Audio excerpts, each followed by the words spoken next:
Go.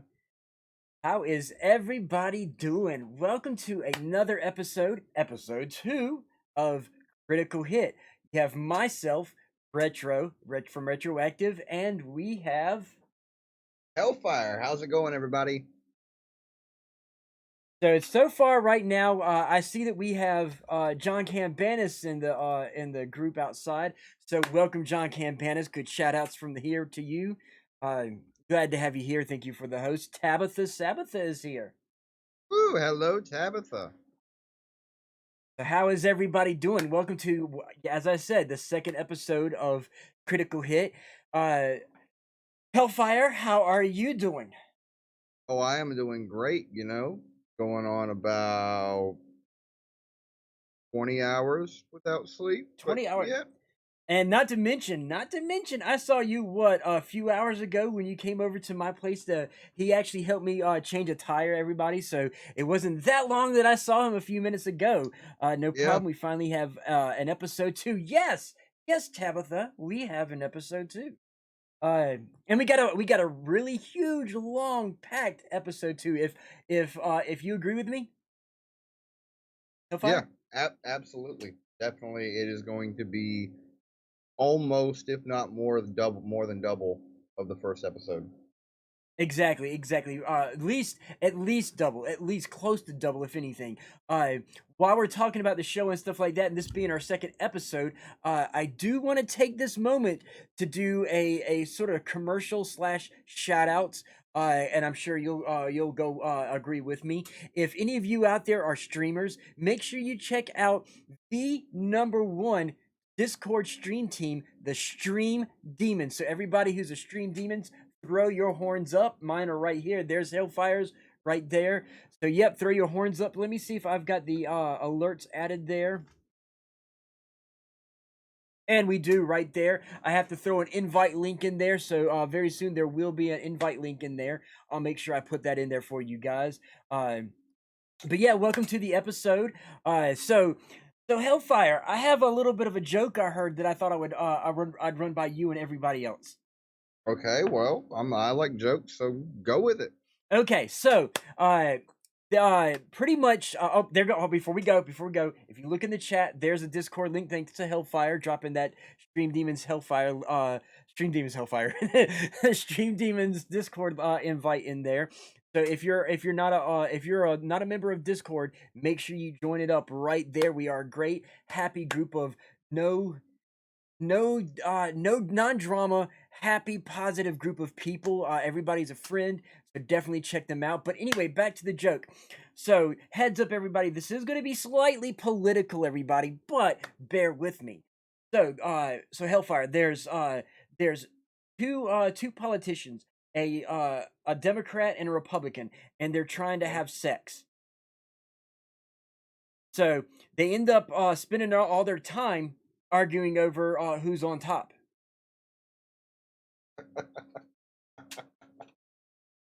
All right. So yeah, the punchline is the joke. The joke in itself is the punchline. Everybody, John Cambanis will be right back. So take it easy, John. We'll be glad he'll be here when you come back. So anyway, with that humor aside, everybody, unless Hellfire has a joke. I am fresh out of jokes, Okay. so unfortunately, I ain't got nothing to. So other than that, I guess the other joke is myself. I could be the joke, but we won't go there. Anyway, we got an action-packed stuff for you today. I think what should we start with? I think weird news is always the best way to start. I think weird news. That's Weird what we're news. gonna start with today. Weird news. Yeah, Weird news.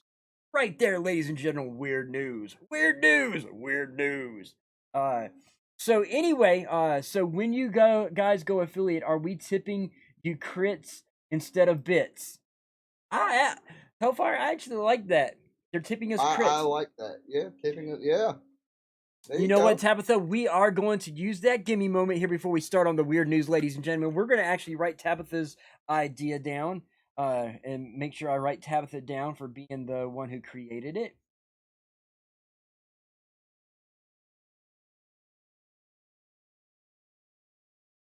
Okay, so that way I want to make sure we throw a shout out and a link to her stream for just to basically say it's her idea, give her a little shout out and a little homage to be the one to come up with that. Yep, I like that idea. So, in weird news, ladies and gentlemen, I'm pretty sure I know Hellfire has heard about the PlayStation, the Nintendo Super Nintendo PlayStation, correct? Correct. Yep, I've heard of that. Okay, so before we get on, you can make shirts that say "Show me your crits." Oh! Another good idea. Another good idea.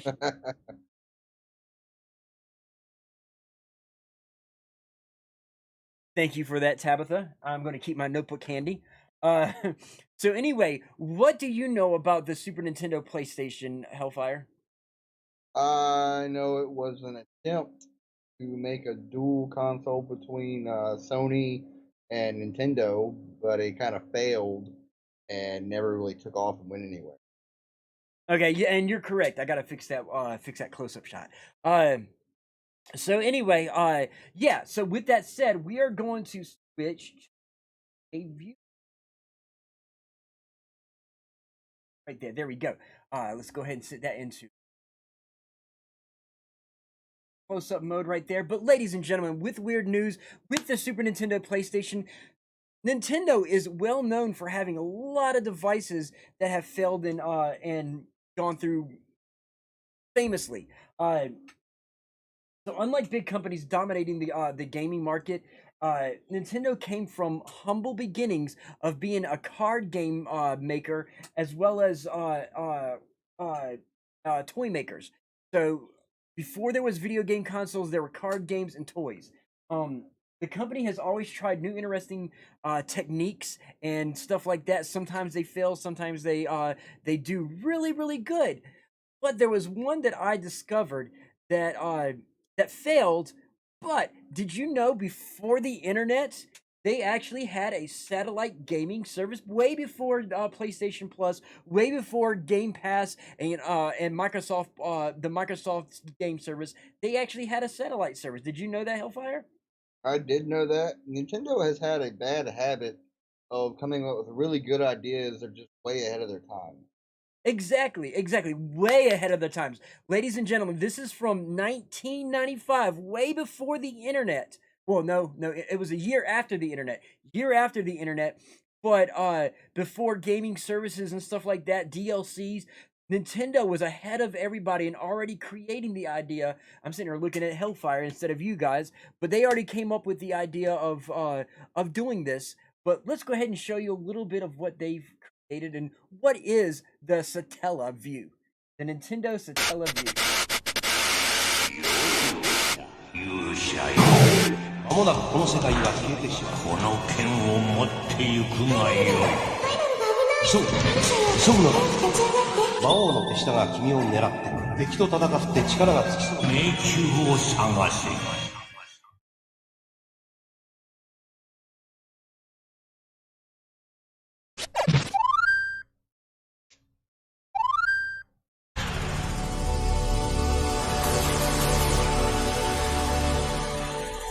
空からどんどんゲームが降ってくる。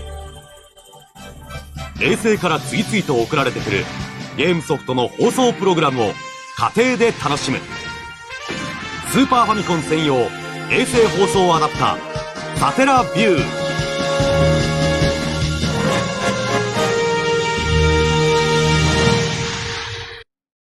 All right, ladies and gentlemen, let's go ahead and switch back to the wide shot.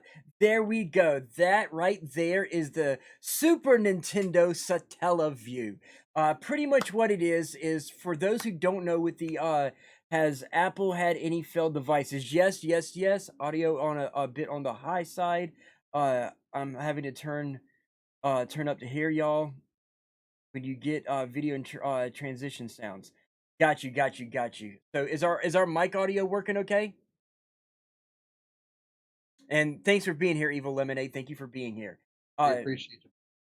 So anyway, I'm not sure if the video was high or if it was the yeah, for the most part. So our audio is good. It was just the video that was high. Okay. So thank you for that. That just means I need to lower the media down real quick.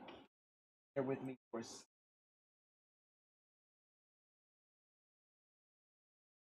That'll fix that. Yeah, for the most part, sounds okay to me. Awesome. I turned it down just a little bit, fixed it up a little bit, so we're good. So as I was saying, below the Super Nintendo is the Satellaview, similar to the Super Nintendo PlayStation, which would have it would have had the CD portion, the PlayStation portion, underneath of the Super Nintendo. John Cambanis, finally they have. I hate Apple for getting rid of Fortnite. That's a whole nother episode, John. That is a whole nother episode. We will maybe talk about that and a few other things that I found out about Fortnite as well. So I got a Fortnite episode coming that's in the works. So anyway, with stuff set here, I'm slightly off track. Okay, so as I was saying, the Super Nintendo PlayStation was on the bottom of the Super Nintendo. It just mounted onto it, and it would have that CD drive underneath and would connect to the external port. Yeah, just saying on my end, when media is going, I have to turn it down. It's all good. I've already got it fixed for you for the next video, because the next video is going to be a little bit loud, so I made sure I adjusted the audio perfectly for you, Evil Lemonade. The next video will be great for you. But with the Satellaview, it literally linked in the bottom of it, and I don't know, what would you have thought if you had the Satellaview in America, Hellfire? If I had it, I don't know. I wasn't alive. Experience what it was like in those days. What are you trying to say? I don't imagine that it would have been that I would have thought it would have worked, knowing the speeds that dial-up was, because I had dial-up in my house till I was like 7, and it was slow as shit. Like, it didn't do anything. There was no doing anything on that. And then I had satellite internet, modern satellite internet. So from my experience and knowing how bad it was back then compared to now, I'd say it was. I probably wouldn't have had very high hopes for it. Okay, it's all good. John Cambanis, I did have a Super Nintendo. I still have my Super Nintendo. I actually do have unopened in a box in my shed. I will be pulling a lot of that out to show you guys down the road, but I do have an unopened prototype of the Super Nintendo PlayStation, guys. I was told by an uncle who gave it to me to never open it. I never opened it, and to this day, I still haven't opened it, but I will be showing it to you in the box here on the show. My plans to show it to you are going to be when myself and Hellfire are actually together in the same room, so that when I show it to you guys, he'll be able to confirm that it is the legit deal, because it still has the seals on it, and I don't want to break the seals because it makes it right now it's going for about what, $360,000? More than that. 500? About 500,000, yeah. 500. Okay, so it's at $500,000 right now for the for a non-mint condition. Okay, that's non-mint. Nah, don't break the seal. See, Evil Lemonade says the same thing. So I don't want to break the seal, because the ones that are not mint condition are $500,000. Mine is in mint cherry condition, never opened. So I'm gonna tell you that should make it worth more than probably $500,000. I would say what? I'd go ahead and ask for $1 million for it. I'd ask for $1 million, but I'd expect no less than 750,000. 750. That sounds about right. And I'm pretty sure next year the price may go up or something like that. Oh, it goes up every year. These old collectible consoles, even the ones that have been opened. I mean, I remember when I got my N64 at like 8, I think was when they gave me my first one, and they bought it for like $50, and they got a ton of games and some controllers. And now to get an N64, just the system, no games, no controllers, you're looking at $150 easy, and it's not going to be in that great a condition. Yeah. Even the games are no longer in that condition. I mean, like, Exactly. I've got two copies of the in fact, ladies and gentlemen, hold on for 1 second. Go ahead and do some talking to the guys. I'm gonna step over for a second, Hellfire, and grab something to show everybody. I'll be back. All right. Well, how's everybody doing tonight? Everybody doing good? Evil, we appreciate you being here.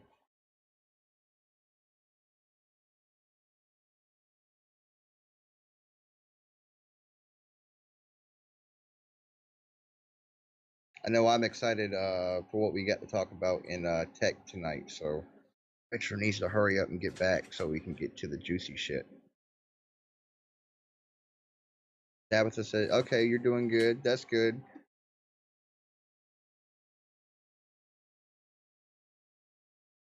Ocarina of Time and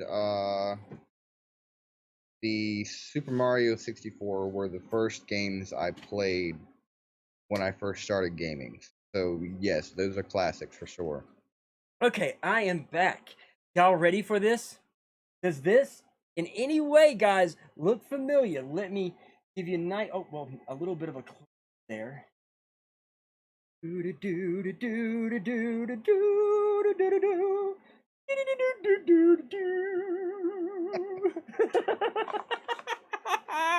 Now here's the thing.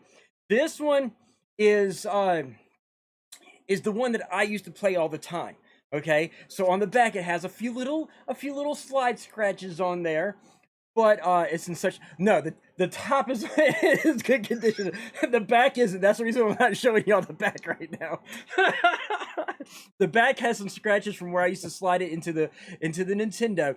However, guys, along with my rest of my game consoles, and the front is very, very, very beautiful. Yes, it is, but the back isn't. I'm not going to show you guys the back.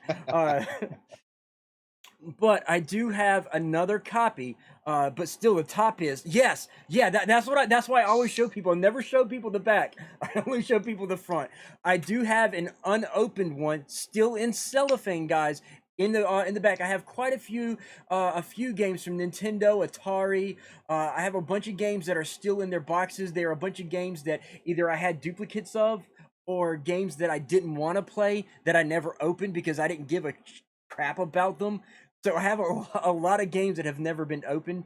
But yeah, I just want to show you I do take care to some degrees. You know, take care of some of my stuff. I love my classic stuff, guys. So the other thing about them classic games, Lemonade, is unless you are the original owner or you bought it a long time ago, most of the time you are buying them from somebody at a pawn shop or a garage sale, and it's probably been through multiple garage sales and multiple pawn shops over the years. So it's got sticker after sticker after sticker after sticker stuck to it. Not even stickers. Some people have Sharpie writing on them. Yes, writing the price on them. I have seen it where they literally the tag, like the actual label, is gone, and they wrote in Sharpie what the name of the game was, and it made me cringe. Like, I'm cringing now. I felt so bad. Like, this poor game, like, it deserves better than this, and this is what it's been through. But it's crazy what it. Yeah. Okay. So anyway, little taps there, ladies.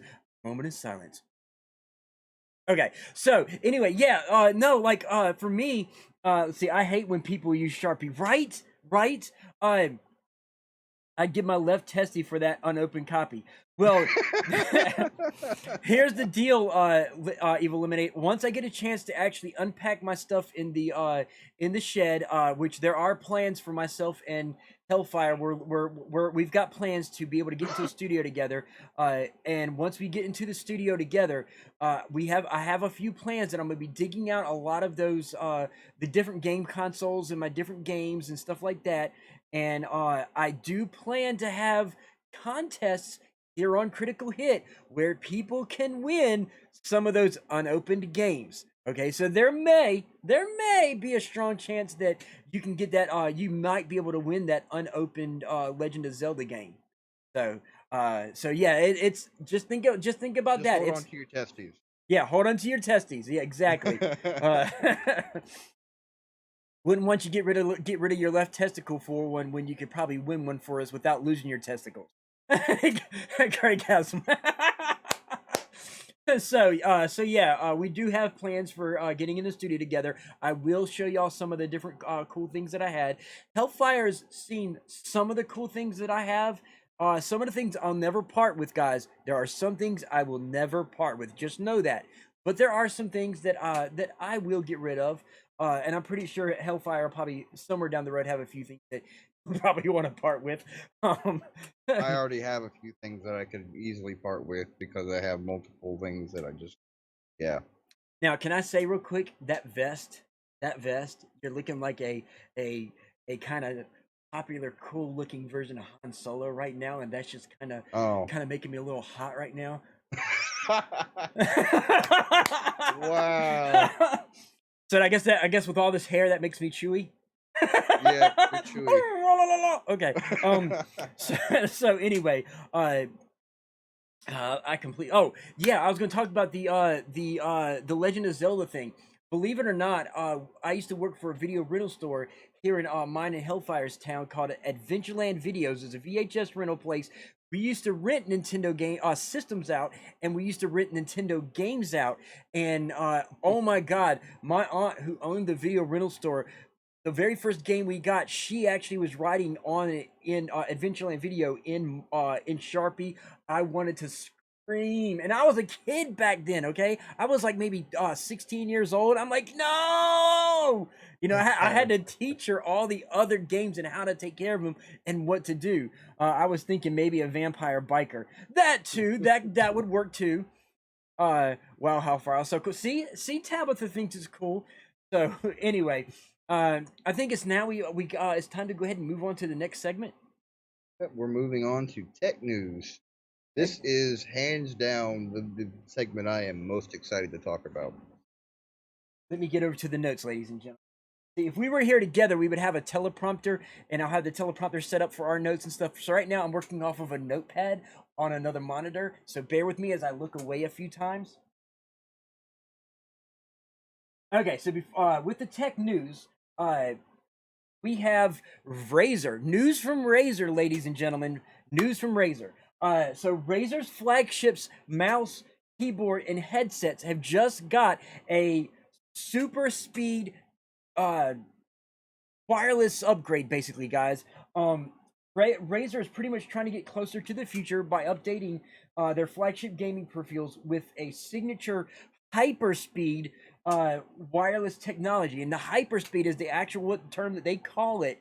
Okay, available today so far, you'll have all three devices: the Death Adder version 2 Pro, the Black Widow version 3 Pro, and the Black Shark version 2 Pro will all feature the hyperspeed wireless technology. Basically, the hyperspeed wireless pretty much offers a delay times of less than 195 microseconds, guys. 195 microseconds. That for and I used to I have Razer stuff, guys. And let me tell you, to imagine the hyperspeed in some of this stuff, Hellfire, that's like what Porsche and Lamborghini type speed. Yeah. It's insane. So yeah, you can pretty much get that today. Like I said, it's gonna be the version 2s and the version 3 Pros. It will only be in the Pro Series version 2s and version 3s.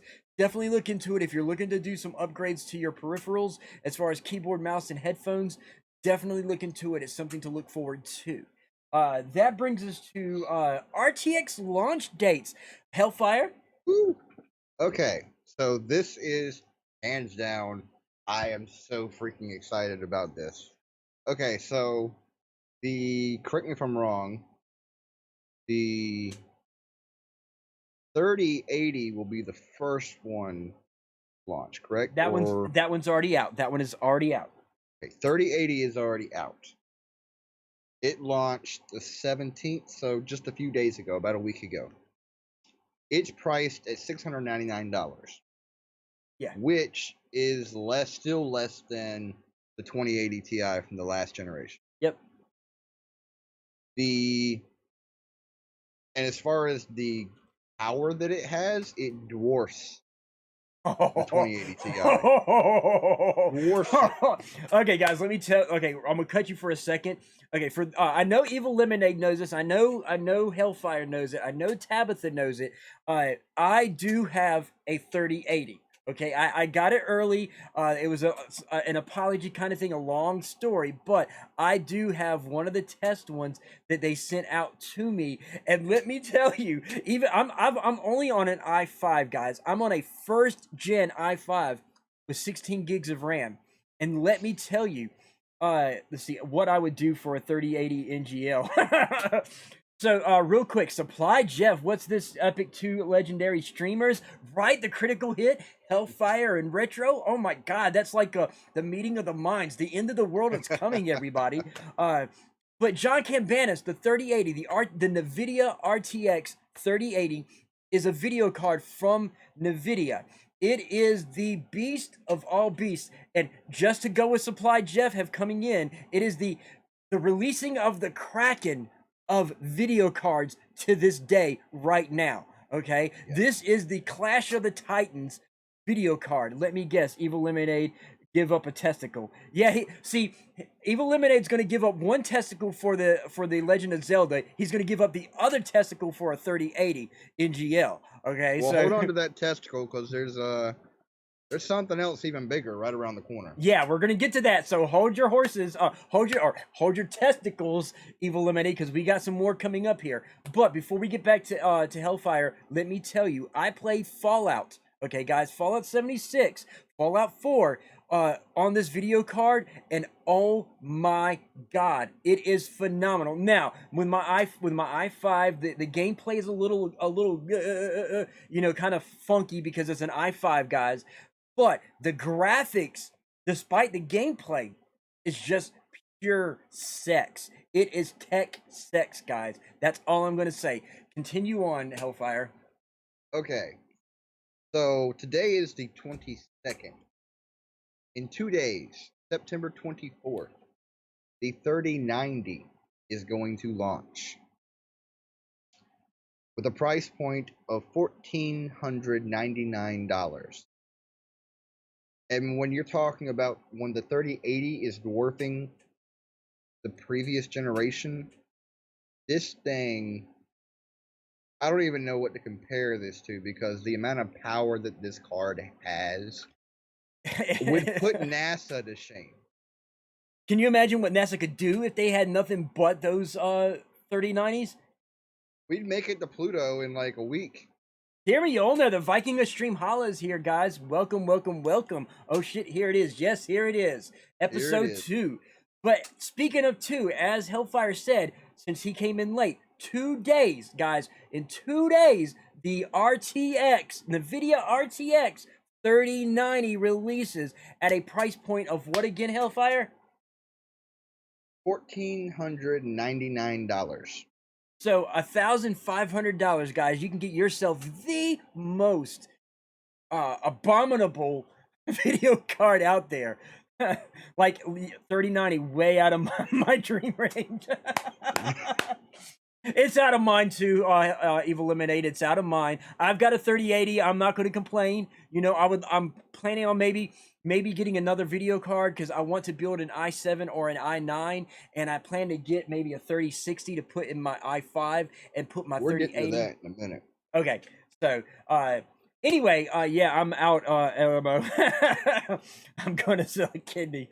So yeah, continue. 3090. So after the 3090 launches, coming up on October 15th, the 3070 will launch. So about a month before the new consoles will drop, you will get the chance to get your hands on a 3070. with a price point of only $499, which means you are going to get a graphics card that makes PlayStation 5 and Xbox Series X look like toys for the same price point. Evil Lemonade said October what? October 15th. October the 15th, guys. Mark it on your calendar. The 3070 is just a little under the 3080, okay, in price and in quality, but it still is a beast quality. So it's very affordable.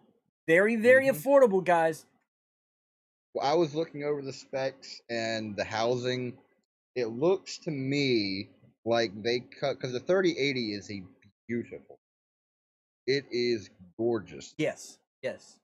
It looks to me like in order to keep the 3070 as close in technical specs to the 3080 as they can, they cut a little bit of the quality from the housing, but I mean just a little bit.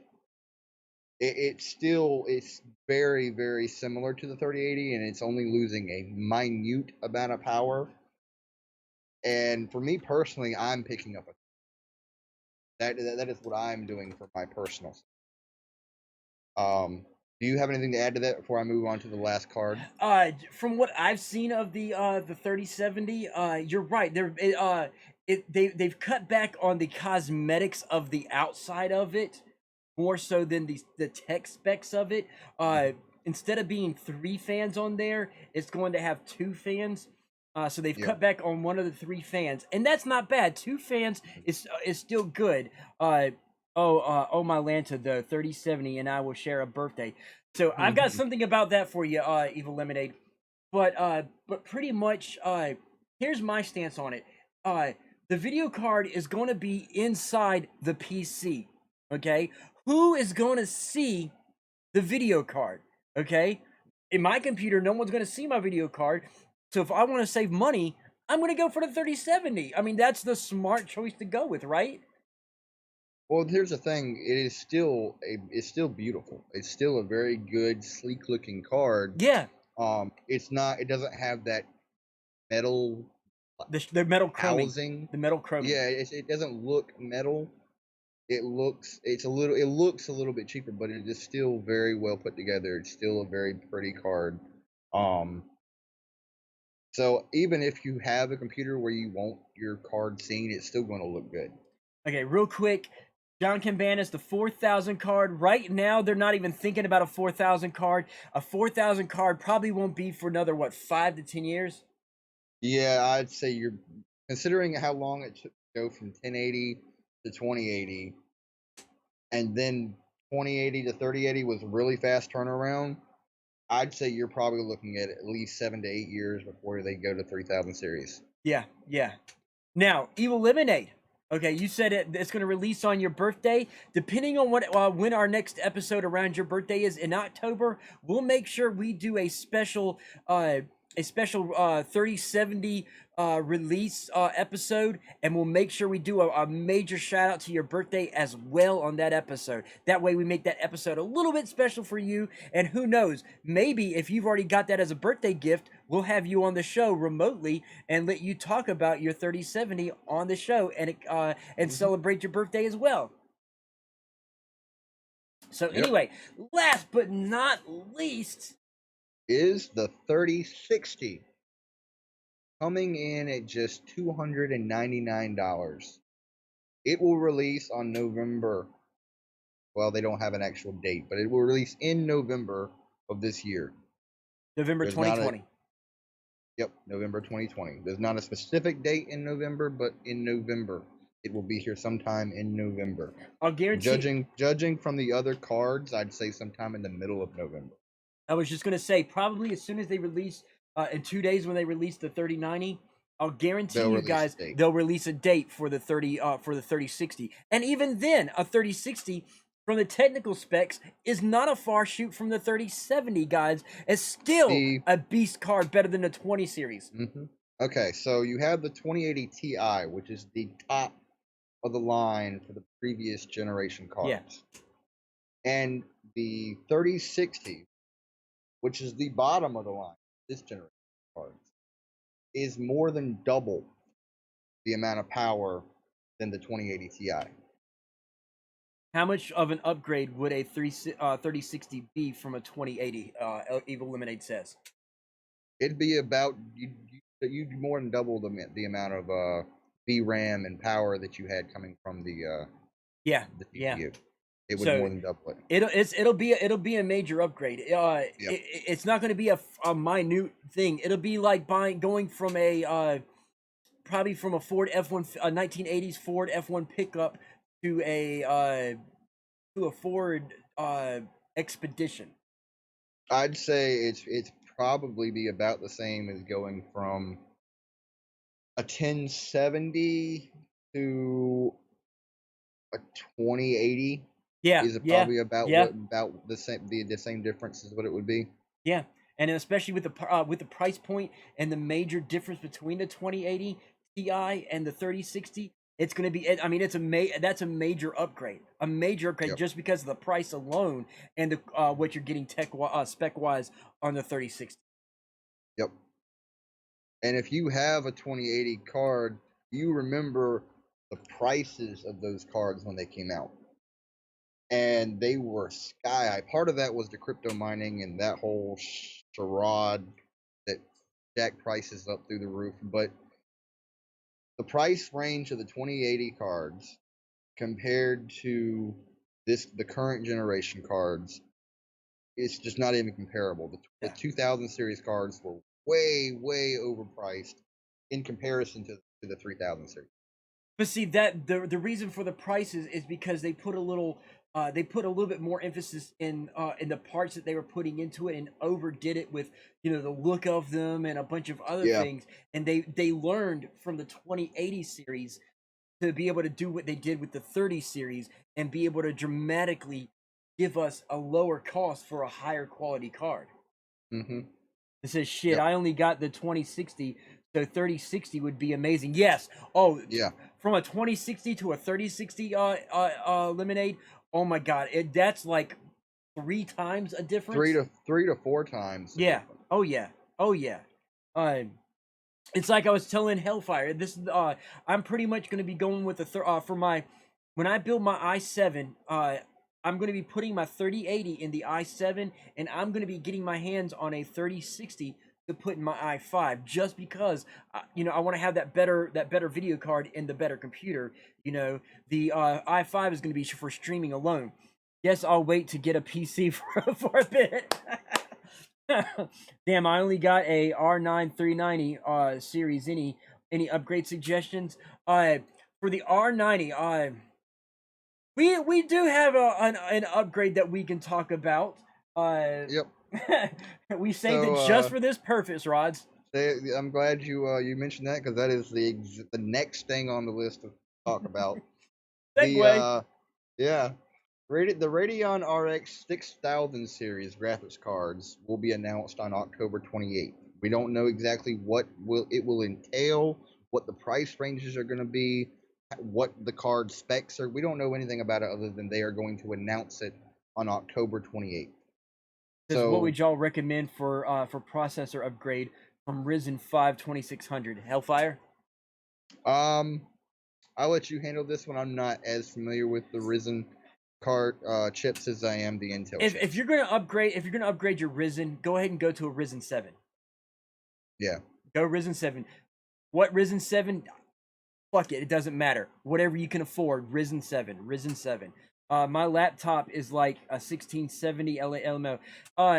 So Tier, if you want to go with a gaming laptop, we already covered this in episode 1, but the Lenovo Legion Series 7. Look into the Lenovo Legion Series number 7. That is going to be the best gaming desktop right there, and it will feature the NVIDIA RTX 30 series in it. So definitely look into that. And if you'd like to see what we had to say about it, you can check the video out on YouTube. Yeah. The full episode is up on YouTube. Yep, we had the full episode on YouTube. We also have our audio. If you go to some of our links down below, you'll find the YouTube. You'll also find our audio podcast as well, which you can get on Google. You can get it on Spotify. You can get it on Anchor. We're going to be soon. iTunes. Yeah, we're soon going to be coming to iTunes, so you'll be able to get all our streams in audio for all you drivers out there that like audio books. This episodes and the past episodes and all the future episodes will be accessible via YouTube and podcast. I want to go to desktop. Maybe use a laptop as a separate connection. Hey, that's fine. If you go laptop, look into a like I was telling Evil Lemonade, Ryzen 7, or go with an i9, i7, or an i9, a later generation i7 or i9. I'm gonna do a little bit. This is the upgrade I just got from my PC. Hopefully it comes through. Bring it down a bit. Bring it down a bit. There you go. Down a bit. There we go. That is the i7 9700. That is for the price range and the power that you're getting from it. Basically, with the card, the 3070 card, this processor, and I have at this point 16 gigs of RAM, but I will be running my games in 4K and still be able to stream the games from the same PC without any lag or problems at all. So yeah. Basically, Rod's asked what if we can explain what makes Intel different than Ryzen. Pretty much Intel was they focus on business, whereas Ryzen is more geared towards gaming, and entertainment and video creation. So I mean, they're tit for tat. Personally, I prefer Intel. I know Intel. I've worked with Intel. But either card does the job regardless. Tier said you don't think you need more RAM. I do. I would like to have more RAM. It is on the list of things to get, but I know from what I'm working with now that it will play what I want to play and stream as well. Start small, grow big. Go to your minimum requirement. Go one up and then go from there. I love the feeling when I went from 16 to 32. See, I'm still at 16. I'm waiting to get to that 32 mark. So the 32 mark is coming for me, guys. So I'll be up there with you. I started at 8. And when I went from 8 to 16, the smoothness that I felt the computer running at after I made that jump was incredible. So I'm excited when I finally get the money together to get the extra 16 gigs of RAM and throw that in there. I'm excited to see exactly how much smoother the computer runs with that. Yeah. Tier, if you can afford to go 32, go ahead, balls to the wall, go to 32. If you can afford it, do it. That's the way I look at it. If I can afford it, I would. Right now, I'm on a strict budget, trying to save money to pay bills. I've got a daughter to take care of. I've also got to save a little bit for different things, but I am saving little bits here and there to be able to get an upgraded computer. Having an i5 is good enough for now, but yes, if I had the money, I would go balls to the wall, go i9 with 32 gigs of RAM. If you've got the money, go for it. That's what I say. The trick is, I will tell anybody this, getting information from other people is great, but always do the research yourself, because you need to know what you want to do with it. B, you need to know how much power you need to do what you want to do with that computer. And then decide what is the best option for your budget. If you have no budget and you're just like, I have 10 grand, I can spend whatever I want on this computer. Balls to the wall. Then balls to the wall, get the best of everything. Don't hold back. But if you have a $1,000 budget or a $2,000 budget, or hell, even if you have a $500 budget, get the most quality that you can from your budget and cut corners where you have to. With what you're saying right there, Hellfire, that goes into with what Lemonade says. Lemonade's asking, would the extra 100 to go to a Risen 9 12 core be worth it, or just stay with the Risen 7? What would you say? Um, if you have the $100, then yeah, go for it. Personally, me, if it was only $100 more to go to the Risen 9, then I'd throw the extra $100 Yeah. down. And if I didn't have it right now, but I knew I'd have it in a week or 2 weeks, I'd hold off and I'd get it in a week or 2 Exactly, weeks exactly. and get the Risen 9 and have that processing power. Because $100 versus like $500 or $1,000, you know, that's $100 is a small amount to jump. And if you Exactly. if you can wait, if you've got it, or if it takes you a week or two to be able to have it and not that far of a wait, go ahead and make that $100 jump, because having that 12 core, you know, with streaming and gaming, you know, you won't ever have to worry about upgrades as far as processor for for a while. For a very long time. So if you've got the money, Lemonade, and your birthday's coming up, balls to the wall, dude. Balls to the wall. That's all I gotta say. You're gonna hear me say that saying a lot. Now, moving on. We got more tech news for you. This is not. It's more tech and software. It's kind of both, I guess. And business. And business, yeah, a little bit of business in there. We're gonna talk about something that everybody's been talking about. It's been mentioned in the Discord. It's been mentioned everywhere. Big news for everybody. So, Microsoft and ZeniMax. Basically, before we talk next gen consoles and anything like that, I think we pretty much need to talk about the big buzz floating around, which is Microsoft buying out Bethesda, more specifically ZeniMax, the parent company. What does that mean for PlayStation games? What does that mean for fans of Elder Scrolls and Fallout? Pretty much with that said, the Xbox boss Phil Spencer, and give me a second here because I got to look at my notes here. He was quoted saying, "Our plan is to leave it alone. They don't plan to do any cuts to ZeniMax whatsoever." He also addressed time-sensitive PS5 exclusives, which Hellfire will pretty much tell you more about that. Okay. So there are 2 games, and one of them is the and for the life of me, I'm drawing a blank. I wrote it down on a piece of paper, and I can't find the paper. The Ninja game. One of them is a ninja game. The other one is a spin on the Live Die Repeat movie that came out. Basically, you have to escape from prison, but somebody's trying to kill you, and if they kill you, you have to start over again. It's an interesting concept, but both of those games, PlayStation had a timed exclusivity deal with Bethesda prior to the acquisition from Microsoft. So Microsoft has said that all previous deals will be honored, and that anything going forward will be dealt with on a case-to-case basis.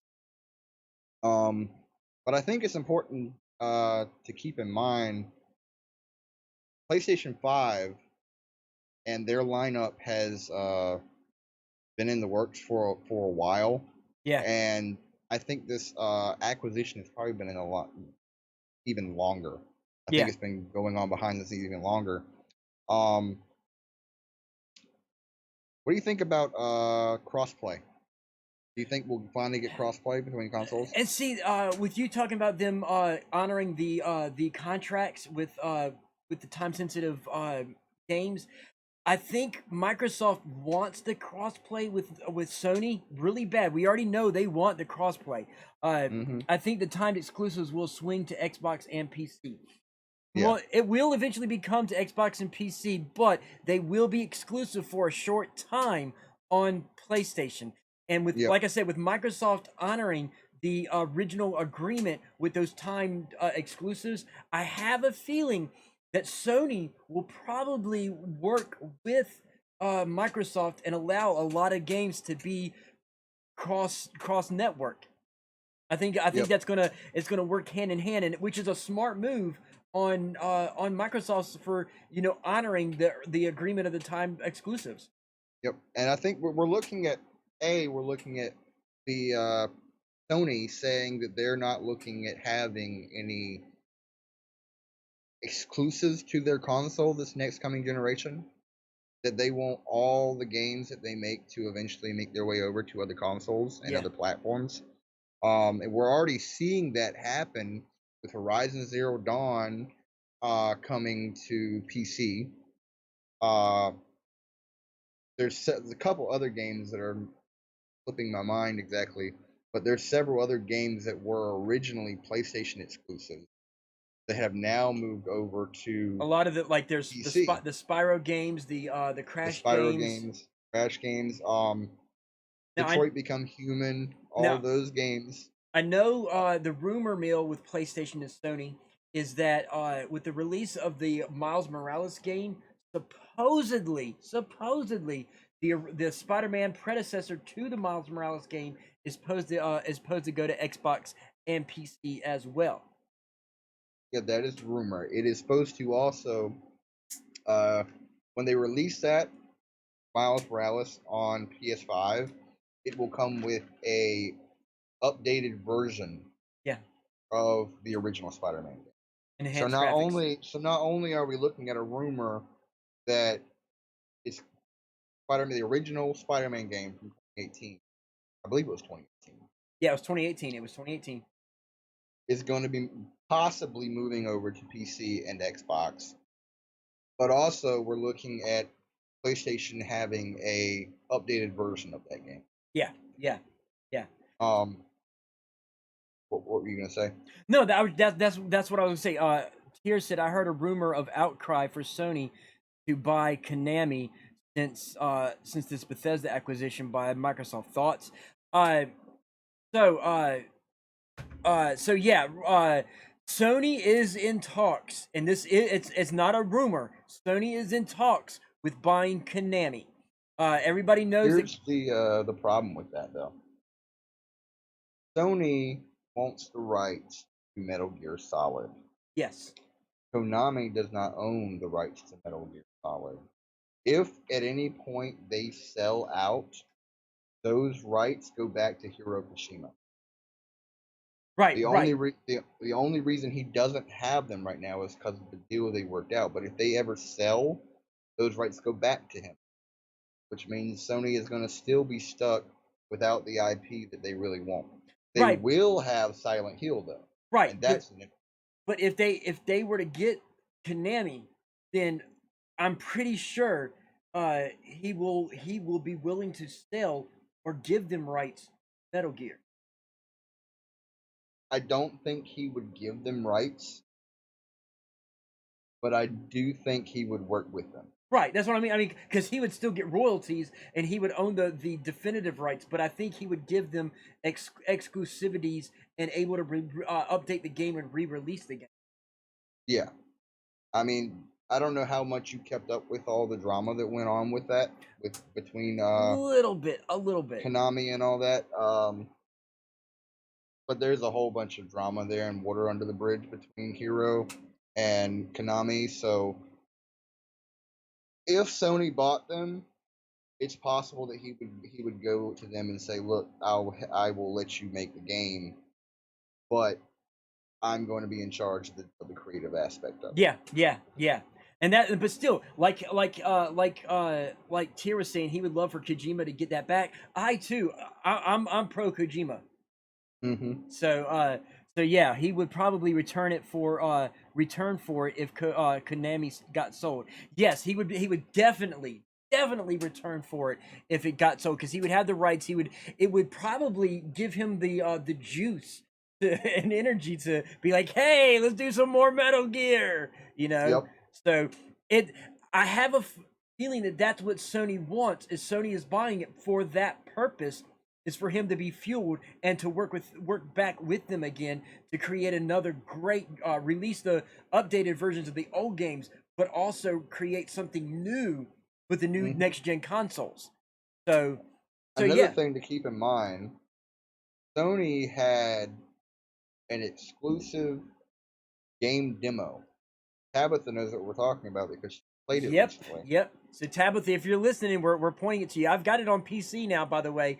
But yeah, PlayStation had an exclusive demo to the PT game, which was supposed to be a new Silent Hill game that fell through the rafters. If Sony bought them, I guarantee within 2 years you're looking at Silent Hill.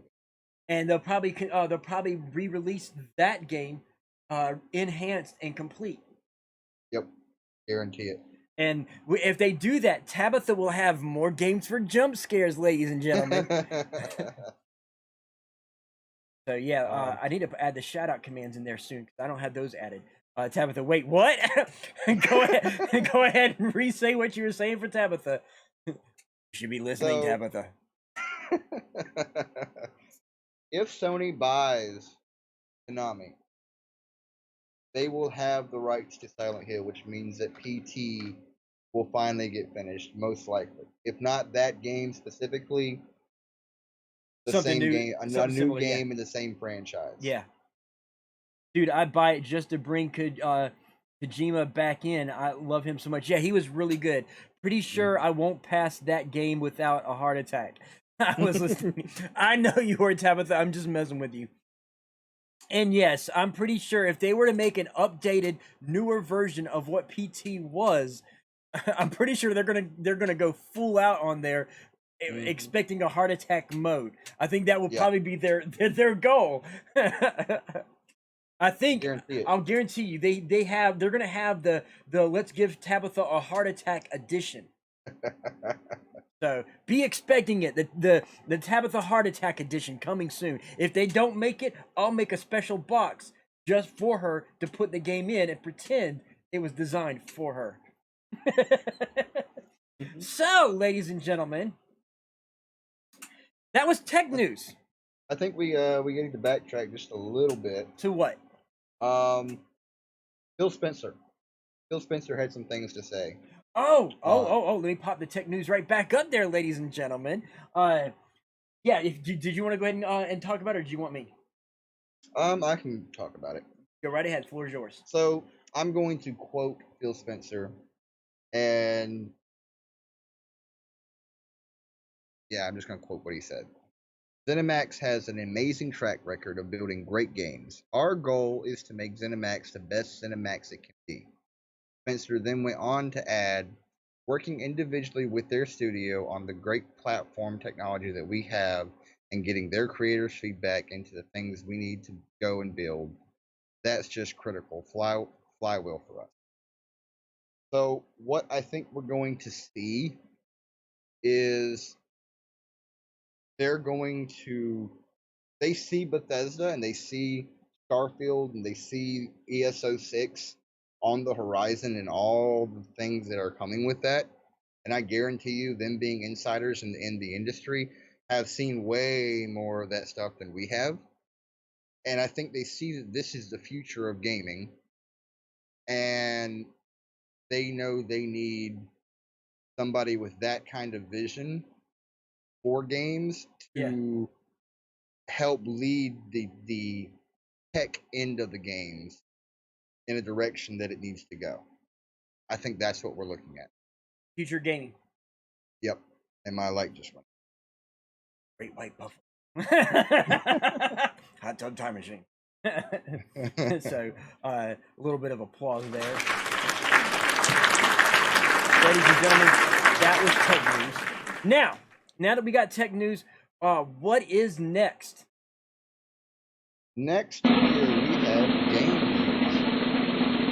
Game news, ladies and gentlemen. Game news, and boy, do we have a big lineup for you. Starting up, I guess I'll go ahead and let you start the lineup since you're the one who's really excited about this one here. Let's see. We're starting with the collection. Yes. Oh my God. So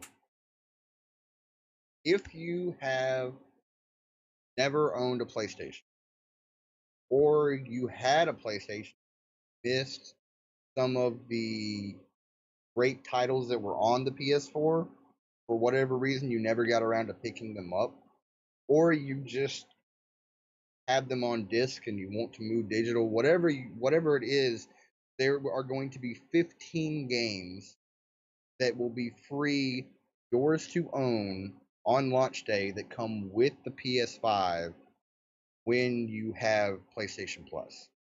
And we're going to move on and let the video do the rest of the talking for us. Well, before we go to the video, but just think about that. Those 15 games remastered, think of what they would cost if they sold them individually.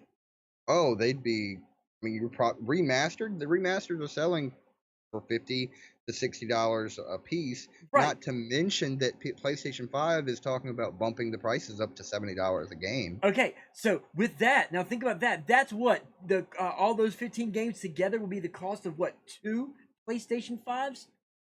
Yeah. And you're getting easily. with you're getting it free with the free. cost of 1. So you're getting 3 PS3s with 1 PS3, literally. Yep. So that said, ladies and gentlemen, let's roll that beautiful bean footage.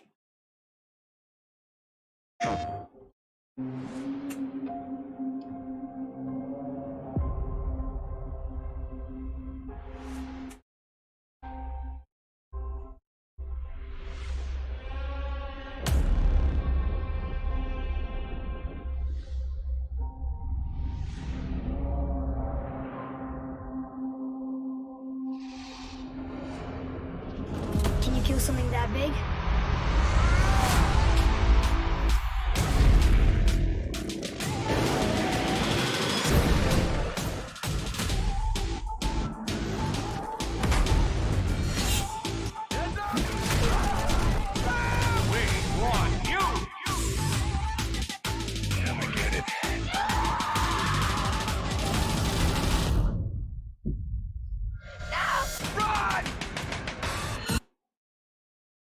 My name is Marcus. My name is Kara. My name is Connor.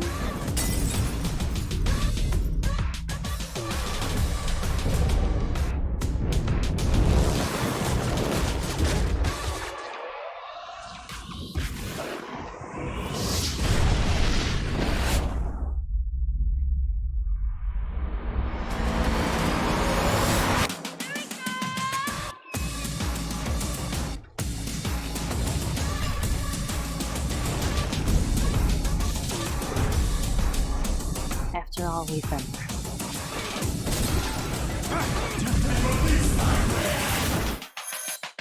It's time.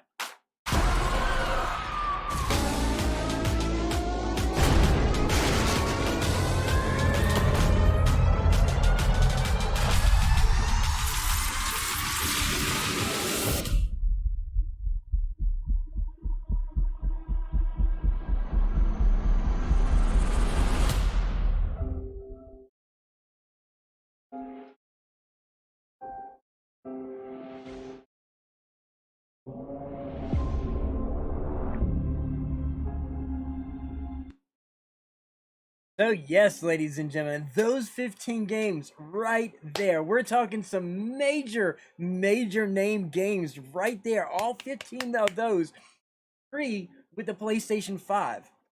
Yep. I mean, that's... And most of you already have a PlayStation Plus membership, subscription, if you have a PlayStation. But even if you're moving from the Xbox over to PlayStation this generation, it's $12 a month. Right? And it's 12, and really these are yours to keep. PlayStation Plus games are yours to keep.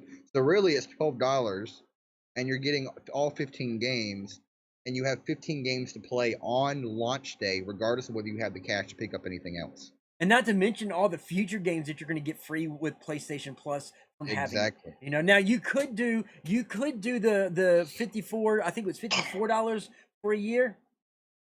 Yeah. They give you a discount for, instead of, it's not 60, Yep. they give you a discount if you go for a year, you know, and that, I mean, if you've got the money, go ahead and get that 1 year subscription and have access to, you know, all those free games. And I mean, they're beast games. I'm ready to get mine and start playing some of these on my stream. I might just make extra stream days early in the day just to stream those games. PS Plus is amazing. Right, Tier? Yes. Right? So, yeah. Yep. Once again. That off right there. So, go ahead and lead into the next while I get that one ready. All right, let Crisis. me check the notes real quick. Crisis.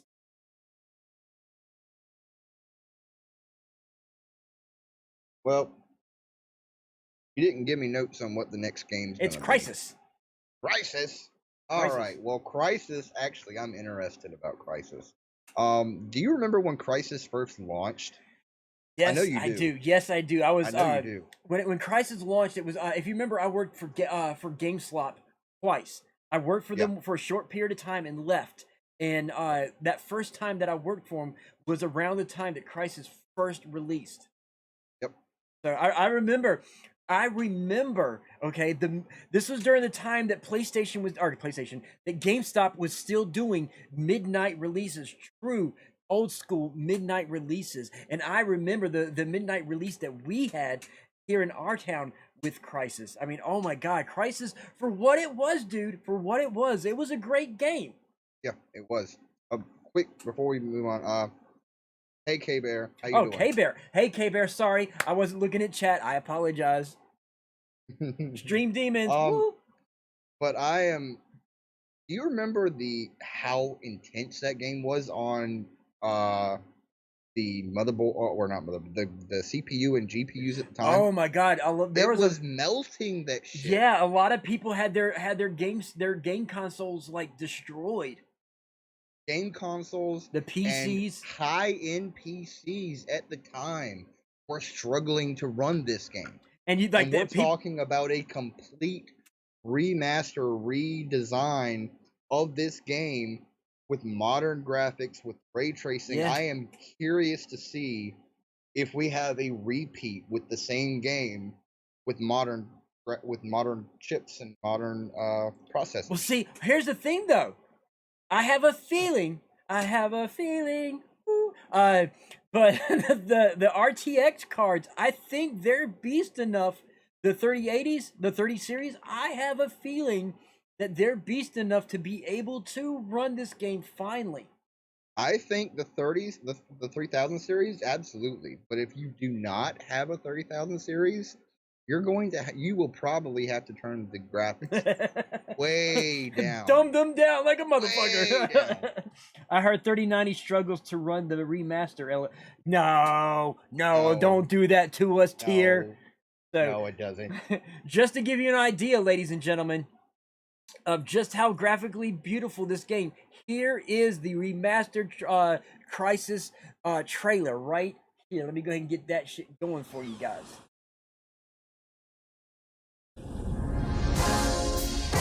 Today, I'm facing the world. That is not it. Hold on, guys. Facing whatever Not that it. future That's it. might hold for me, please. Hey, No, it's not playing. try all you want, I just don't. Nope, it's playing something else. Hang on, I know what it's doing. Hang on. For some reason it wanted to play something other than what it's supposed to. But here we go, guys. The doctor's in. Freaking ads. That's why it was playing something We don't have all the different. science on COVID-19. What we do know is that vaping can damage the lungs and weaken your overall immune system. Remind me to get with you after stream and get you added to my account so you can get Our job premium, is to so you ain't locate got to deal with and the ads. evacuate. Okay. We're not at war here. North Koreans are hiding something. As soon as you secure the first hostage, we'll move out to investigate. Cloak engaged. Nomad, you still with us? On my way.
Something out there is killing people.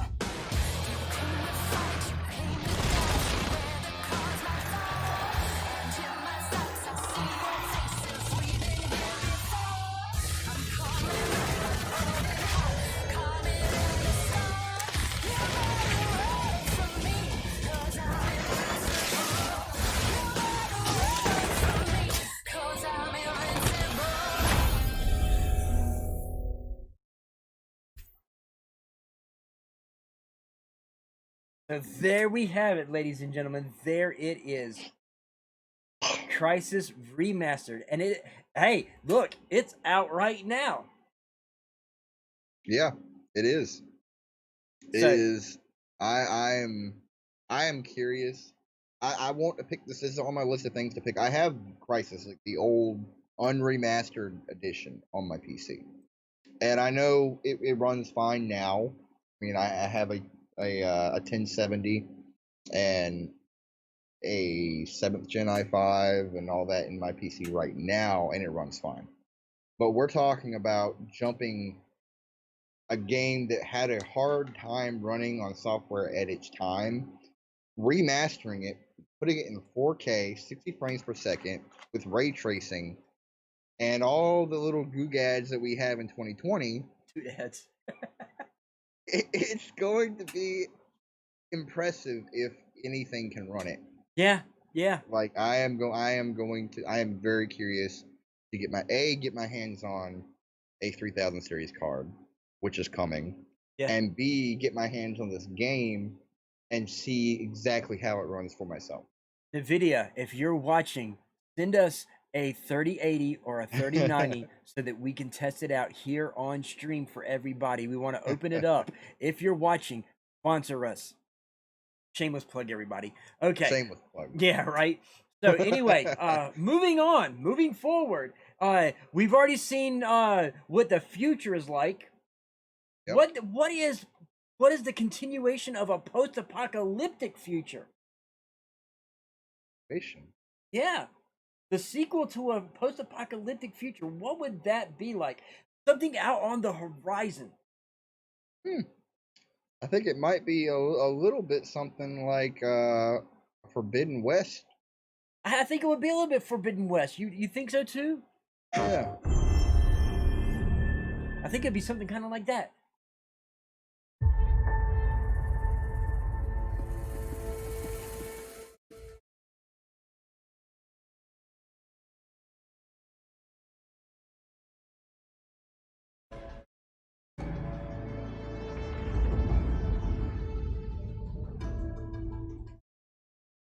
The old ones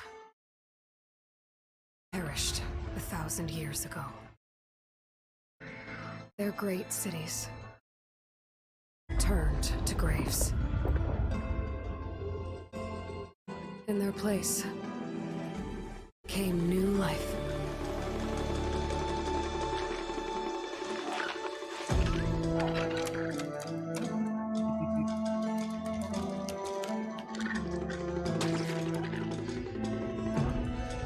And new dangers.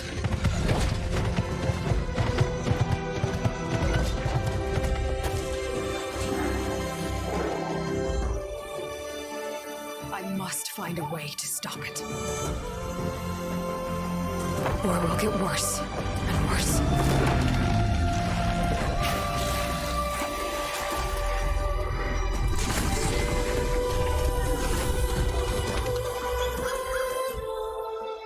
Until it destroys us all.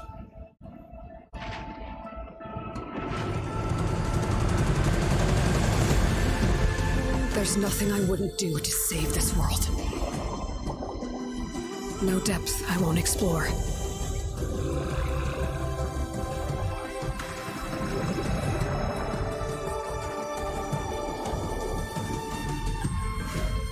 No secret I won't unlock.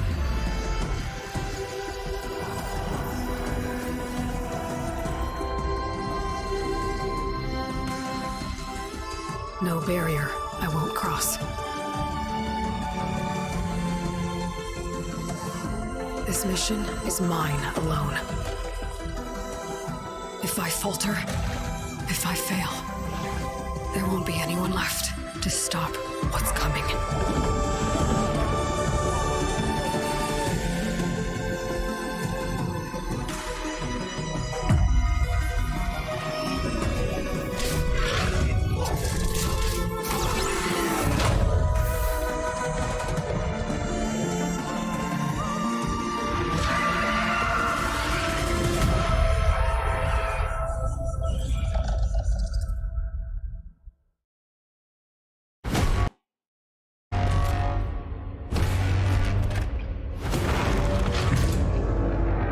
But whatever comes,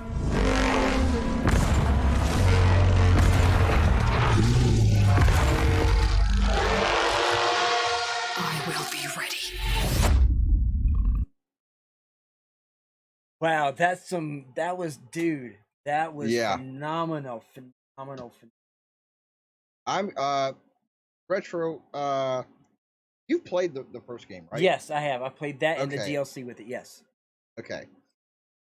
Curious in the chat, who has played the original Horizon Zero Dawn?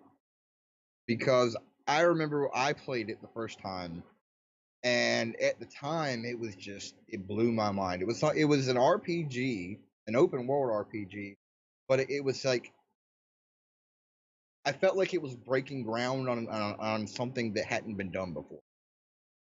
Because it was like a post-apocalypse, but it wasn't your average post-apocalypse. It was the post-apocalypse that you didn't expect to see. It felt like it definitely took inspiration from all of the post-apocalypse, and it took a little bit of inspiration from Terminator, I think, in my opinion, with the whole technology is our downfall. From my opinion, from what I'm seeing, real quick, and this may add to it, it was like it's a post-apocalyptic story in repair.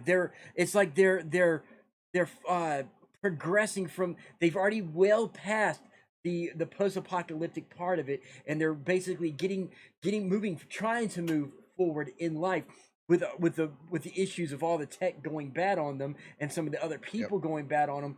But they're trying to move forward and progress back in life as much as they can. Yeah. So it's post-apocalyptic progression and repair. Yeah, Versus and just it was it's an interesting thought process when you basically hit the reset button on Civilization. Yes. Because Real quick, it hold on, goes back hold to on, real quick. tribalism. Hold on. Fluffy Life, hello. What's up? Is Fluffy, the how's it show? Okay, so go ahead and continue hitting the reset button. You said They pretty much hit the reset button on Civilization in the game. Yeah. There was some life survived through various means, and that life reverted back to tribalism. I mean, that you played the game, you had different tribes and different sects that kind of had their own religions and all this and all that, and it was very interesting to see how they looked back at the past and they didn't understand it. They didn't know what had happened. A lot of them, so they made up their own story to go with it. And so I thought it was an interesting take on the post-apocalypse. I definitely felt like there was a parody of religion in there. Yeah. And I always find that sort of stuff interesting. I like I may not always agree with the parody, and I may not always agree with what they were going for, but I always find it interesting topic to ponder, I guess is what I would say. But yeah, I love the game. I love the concept of the game. I love what they did with the game, and then the very last second, you think the game is over. You think the story is wrapped up. You think it's all over, and I don't want to give it what happens away, but there is a huge twist. The credits roll. There is a post-credit scene in a game. Hold on, wait. I can sum it up better. As soon as you think that the game is completely over, ladies and gentlemen, that pretty much sums it up. Yeah, as soon as you think it's over, not over. That will sum it up because I'm pretty sure a lot of people out there have played it and didn't know what was at the end. So let's not ruin it for anybody Yeah, who I may don't have never wanna even skip played it again. spoilers. So, Yep. with the sequel coming out to PS5, ladies and gentlemen, PS4 and PS5, very soon, make sure you go ahead and Play get it. the original game, get the original Horizon Zero Dawn and the DLC. Get them, play them, enjoy them, and get yourself ready for an even more, as we saw in the trailer, a more stunning game. I mean, like Hellfire was saying, the game was beautiful and played phenomenal. But from everything Or- I've seen in this in Horizon Zero Dawn Forbidden West, the game is going to be 10 times, if not 1,000 times more beautiful and phenomenal. And we're leaving the in-game area that we were in the last time. So I think we're going to have that in-game map, but I think it's going to have a huge map to go along with it. More unexplored areas. Yes. But backtracking to what we talked about with the collection, you don't have to go out and buy the game right now. Because if you plan on picking up a PS5, you get the game for free on launch day. Free 99! Yeah. So, since we already said hello to Fluff, welcome Fluff. For anything that you missed, you'll probably have to get the recap as always. Glad to have you here. We're gonna have to do another Stream Demon shout out, especially now that Fluff's here. So, for all you Stream Demons, throw your horns up right there. Yep, we got it going. So that's for you, Fluff. A nice little Stream Demon shout out. But moving on, we got the next game, and since we are streaming on the web, what better game to talk about than I don't know, I'm kind of scratching my head. Everybody's favorite website. That's right, ladies and gentlemen, the sequel to Spider-Man, Miles Morales, ladies and gentlemen, Miles Morales. Let's got you going.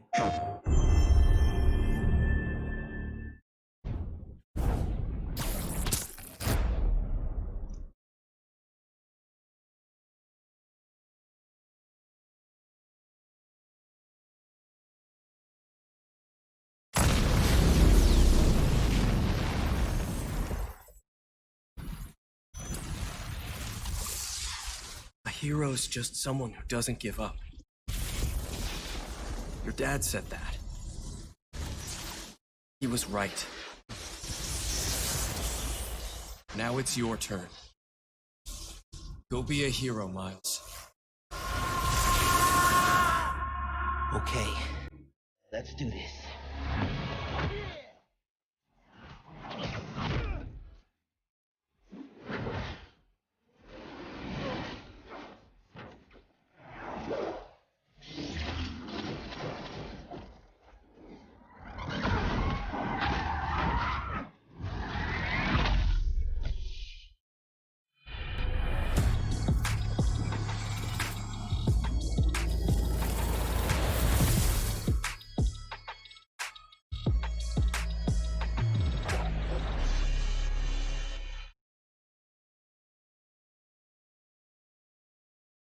Be yourself, holiday 2020, ladies and gentlemen. Go ahead and we're going to. I want to go ahead and talk about this real quick for a few minutes, and then we can move on to the next video. Okay. Go ahead. I think first of all, it's coming in at a price point that's cheaper than the most games, full feature games, I guess. And I think the reason for that is the way Insomniac handles DLC.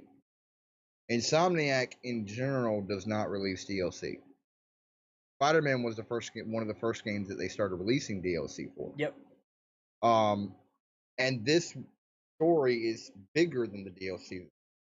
Well, see, it was actually, believe it or not, it was originally supposed to be a DLC for the other Spider-Man game. Yep. However, they decided to go ahead and pretty much turn it and enhance the story, enlarge the story, stretch it out a bit more. And then with the news of the PlayStation 5, they decided to go ahead and make it its own actual separate game, but keep it at a DLC price point somewhere in between a full game and a DLC. It's kind of in the middle. Yeah, it is. So it's and that's exactly what happened. It was supposed to be, if you played the original Spider-Man game, like I said, I'm not giving spoilers away because it's Yeah. an amazing game, just like Horizon Zero Dawn, and I don't want to spoil it for anybody that may want to play it. If you haven't already played it, I definitely recommend you play it.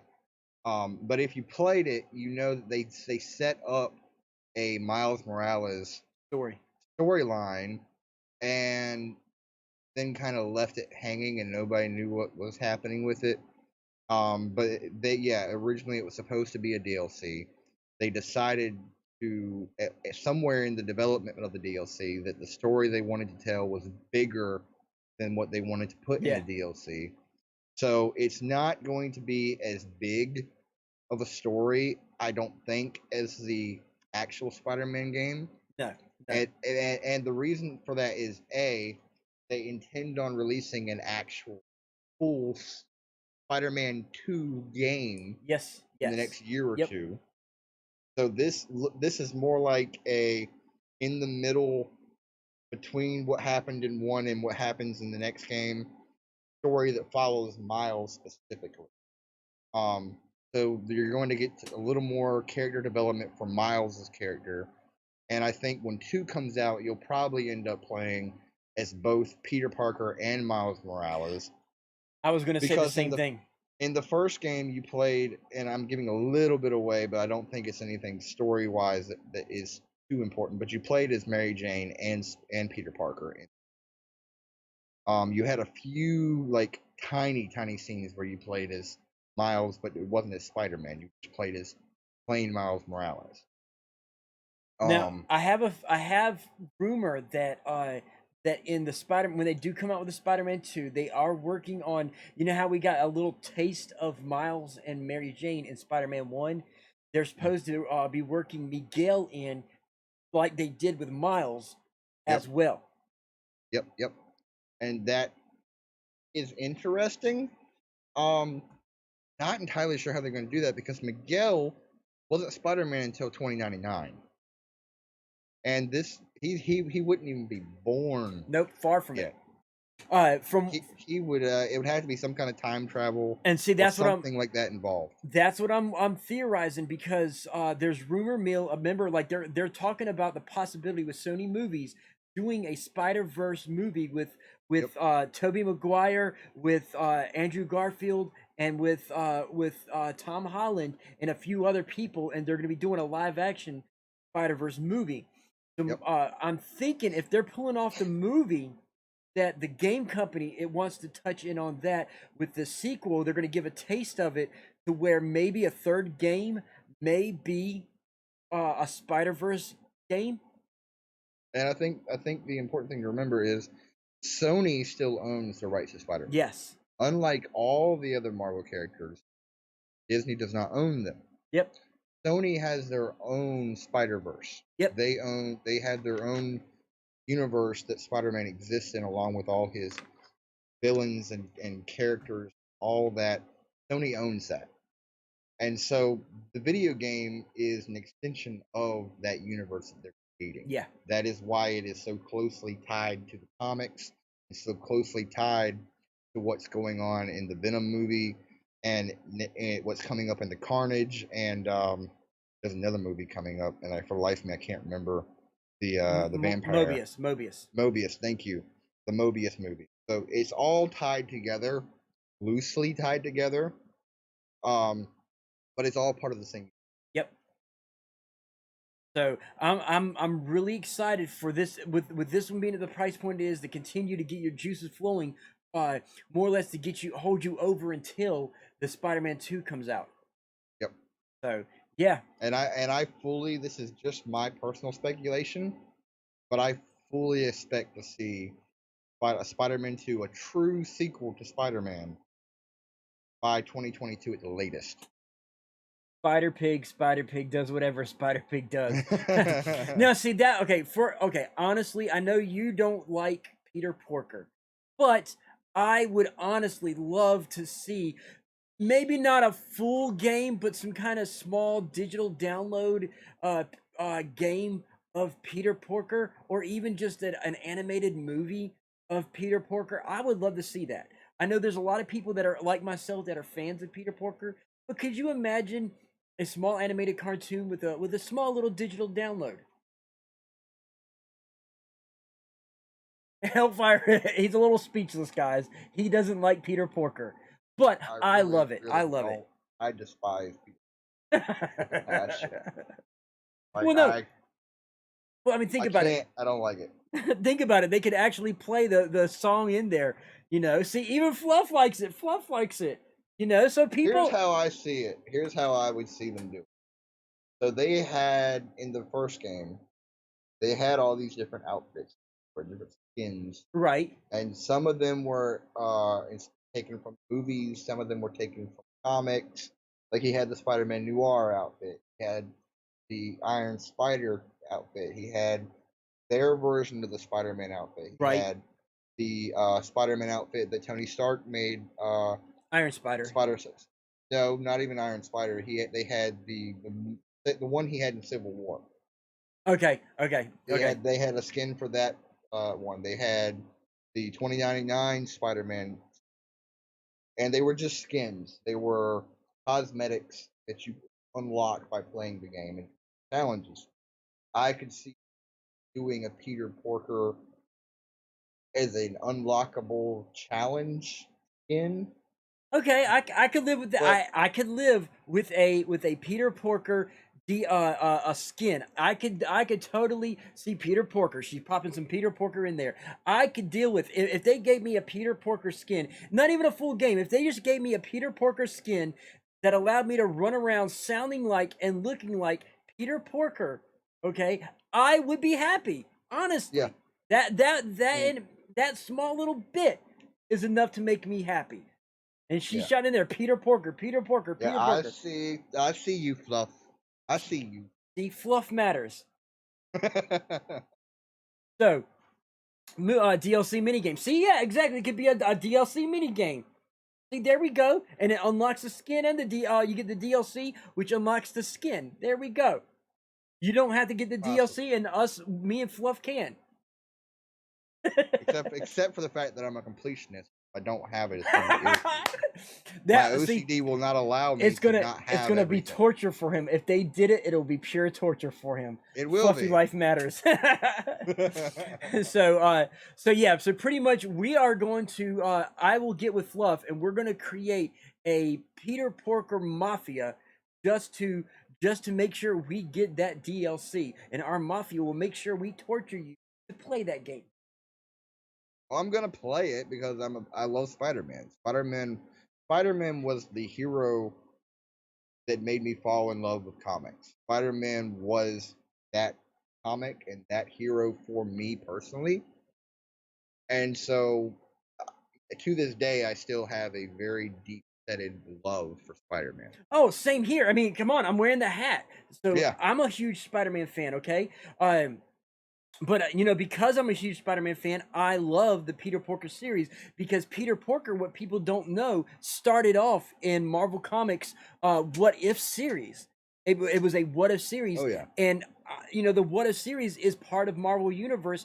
So, for me, I love Peter Porker. It's a part of my history because I was a kid. I was a teenager when Peter Porker came out. And it means a lot to me in my history and my memories to have Peter Porker and to be able to see him, and the way they did him in the Spider-Verse movie that was out, they did it justice with that glimpse of him being in there, so I'm all about it. Now speaking of Mafia, ladies and gentlemen, speaking of Mafia has a new game coming out. Hellfire, Yes, retro. anything you want to say? Add? Oh, not yet. I have plenty to say after the All right. trailer. Let's do this. After the ad. After the ad. After the ad, ladies and gentlemen, we're going to let the ad play, and then we're going to go ahead and go full screen. 5-hour energy. Woo! Heart attack in a bottle. As I'm drinking nitrous. Right. Good to see you, pal. I hope you all have good taste in whiskey. Oh.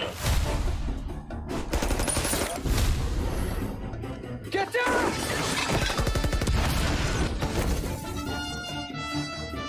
Villainous?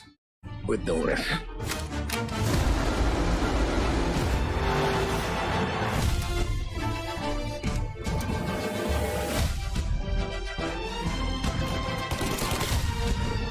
Slow them all down, Tommy.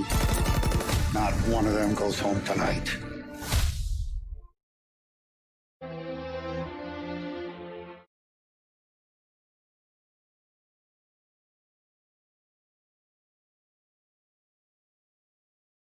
Oh, there we go. So, Mafia, what do you got to say about it? What do you got to say? What are you talking about? What you got to say about it? Let's do this. You played the original Mafia, correct? Yes, I played. I Okay. played pretty much all the Mafia games as they came out. Okay. So this is a topic we haven't touched on in our personal talking. I loved Mafia 1. I loved Mafia 2. And I had very, very, very high hopes for. Don't and even was get me started on so 3. let down. So let down with. So was I. So was I. I loved the. It's not even the story. The story I felt was okay. The story wasn't any better or worse than 1 and 2. I don't think.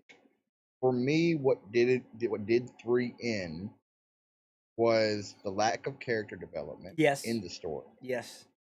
We had this brand new character that felt like he was trying to fit into a world that was already pre-established.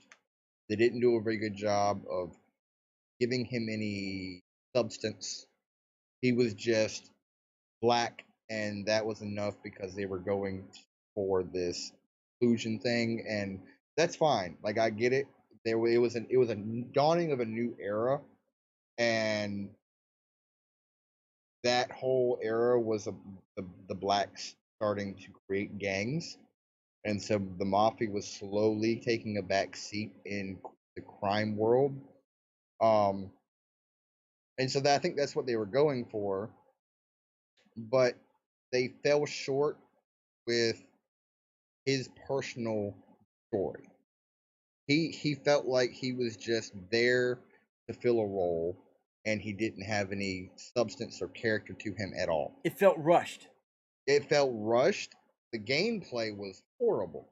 Every single mission was the same mission with a new skin on it. Not just the new skin, but it was like, okay, we're gonna do this mission in this location. We're gonna do the same mission in this location. Now, just to mix it up a little bit, we're going to do the same mission in another location. So it's like, how many times can you change the skin and the location, and it's still the exact same mission over and over, and it was again. They were all too easy. Like, I played Mafia 3. It took me about 3 hours to beat the game. 3 hours. It took me 2 hours to beat the main game, and about an hour and a half to finish the DLC. 3 hours. Yeah, it was about 3.5 hours to finish the entirety of the game. I did go back and I replayed it. It was torturous to replay it, but I wanted all the different endings. I wanted to see what happened. Like, what happens if I give Vito all the fucking stuff? What if I split it evenly? What if I did this? What if I did that? There wasn't too much of a change. There wasn't too much of a change. And it felt like there was these hidden missions where the first time I played it through, I split it perfectly evenly in 3 ways, because you have the option of how you're going to split everything. Yeah. And so there's a few hidden missions where if you don't give, let's say you split it down the middle between 2 people, right, and you leave one of them out, then there's a hidden mission where you have to kill that person, because then they're your enemy. Yeah. And then if you give it all to one person, then you have to kill 2 people.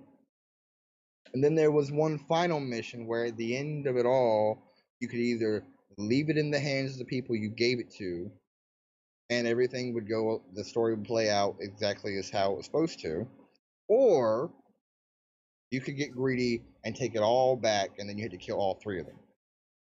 So it was like they had these tiny little hidden missions. And when I say tiny, I mean tiny. Like there was a cut. Most of the mission was a Submissions. cutscene. Submissions. Yeah. Now, Like, it that was said, pathetic. changing pace a little. That said, first of all, location. Say it again. Yeah, completely fluff. But that said, knowing how much we hated 3, what is your opinions of the new Mafia? The new Mafia. Okay. So the new Mafia is Mafia 1 with a new coat of paint, so to speak. Yes. It is the exact same game, the exact same story, with modern graphics and hopefully controller support. See, That was to me that Mafia. the graphics still didn't look like they should have with next gen consoles. I was expecting a little bit like the original Mafia with almost realistic looking, but I was and I wasn't, because here's why. They re-released Mafia 3 right, remastered, and I've seen the gameplay side by side. It's the same game. They added ray tracing to it. That's all they did and called it a remaster. Mafia 2 brought it up to about the same level as Mafia 3 was when it released, when they remastered Mafia 2. right. So, knowing how little they were doing on the remasters, I didn't expect them to do much Got you. mastering Mafia 1. I expected them to make it look like a B tier modern game. And that's exactly what I think we got. Got you. That being said, it's still a fabulous game.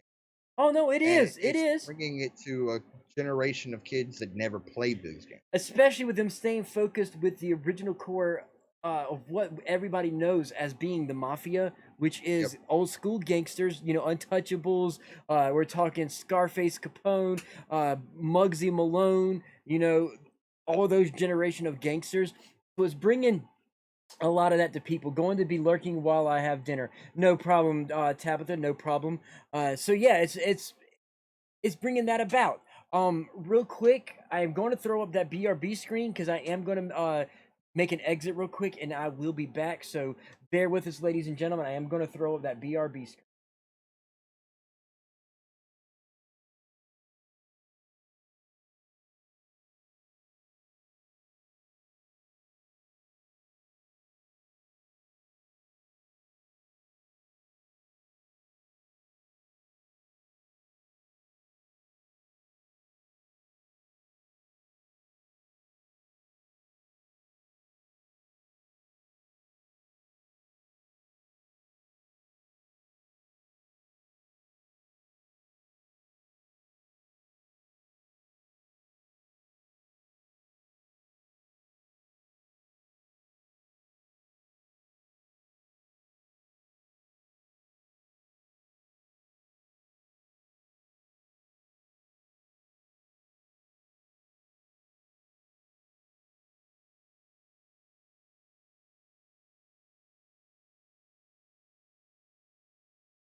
Okay, ladies and gentlemen, we are back from a small little break. Had we had affiliacy, we could have ran a nice little ad for you guys. However, we are not yet quite affiliates, so we don't have the capabilities of running ads for you. So now, we're getting ready to get this show back on the road. And we got a nice another video for you guys for game news. You know, so yeah, should we do some kind of announcement or should we just go right into it? I think we should finish talking about the Mafia real quick. Okay, before we move on go right to ahead. that. Go right ahead. I think we left off talking about what the game was. Right. So we were talking the original game. If you haven't played it, I'm not going to give any details of the story because that game, there were so many little details that you thought didn't matter and then ended up mattering.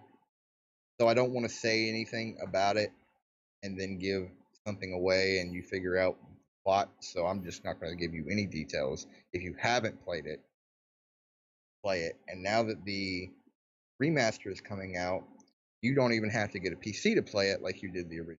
Yeah. Because it will be on consoles. Yep.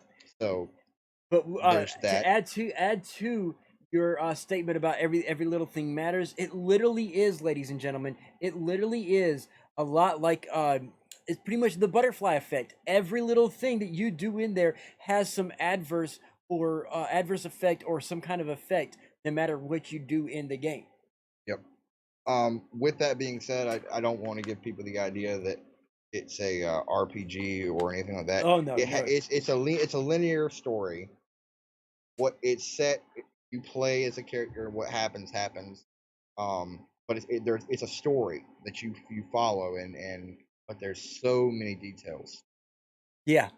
And it's just a very, very detailed world and a detailed story, and that's why personally I'm so passionate about my hatred for 3 because it went from this masterpiece crap. It went from the Mona Lisa to Garbage Pail a Kids. 3-year-old scribble on a piece of that too garbage paper. Like it, I don't even understand. We can't wrap my mind around how they went from this to that in 3 games, but that's a whole other topic.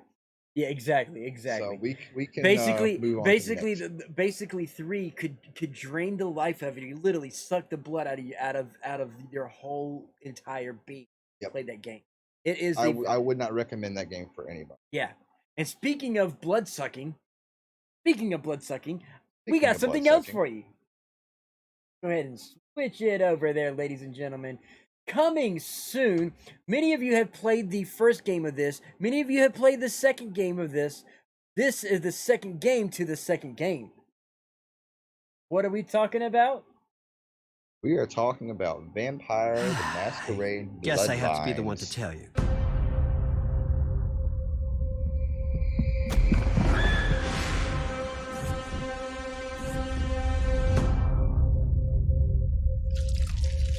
You're dead.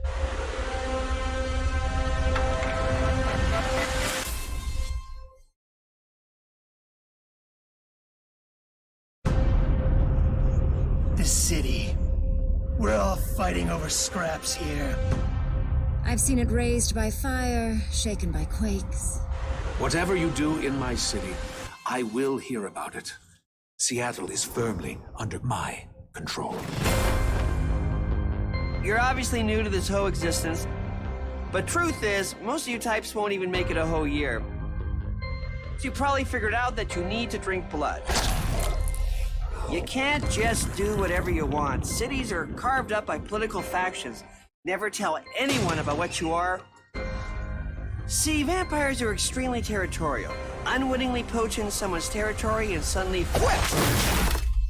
We have one rule. You don't break the masquerade.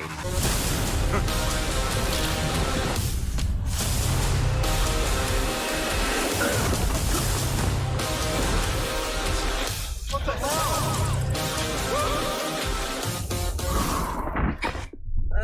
Welcome to the first day of the rest of your death. Having fun yet?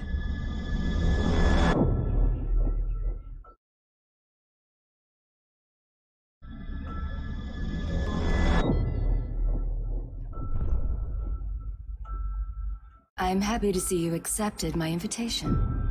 All I need you to do is to find a thin blood by the name of Slug. He's in hiding, but the Nosferatu most likely know where he is. Once you find Slug, all you have to do is purchase some information off of him. Feel free to use whatever methods are needed to get him to comply. I assume your handlers have sent you to find our smelly friend. You can find Slug under the freeway, in a place the locals call the jungle. He's smart enough to hide among the homeless down there, but not quite smart enough to do it well. Talk to him about coming to see us, and no one needs to know.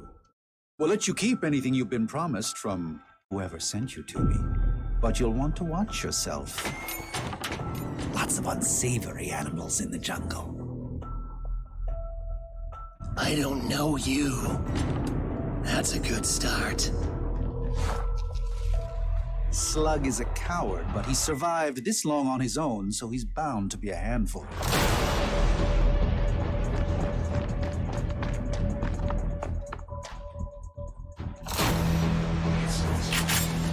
He's also not the only one you'll need to look out for.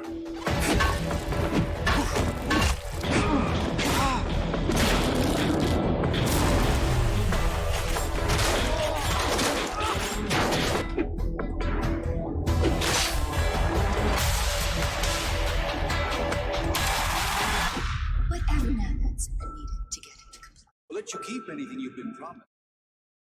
Just let me go. Come on, just let me leave.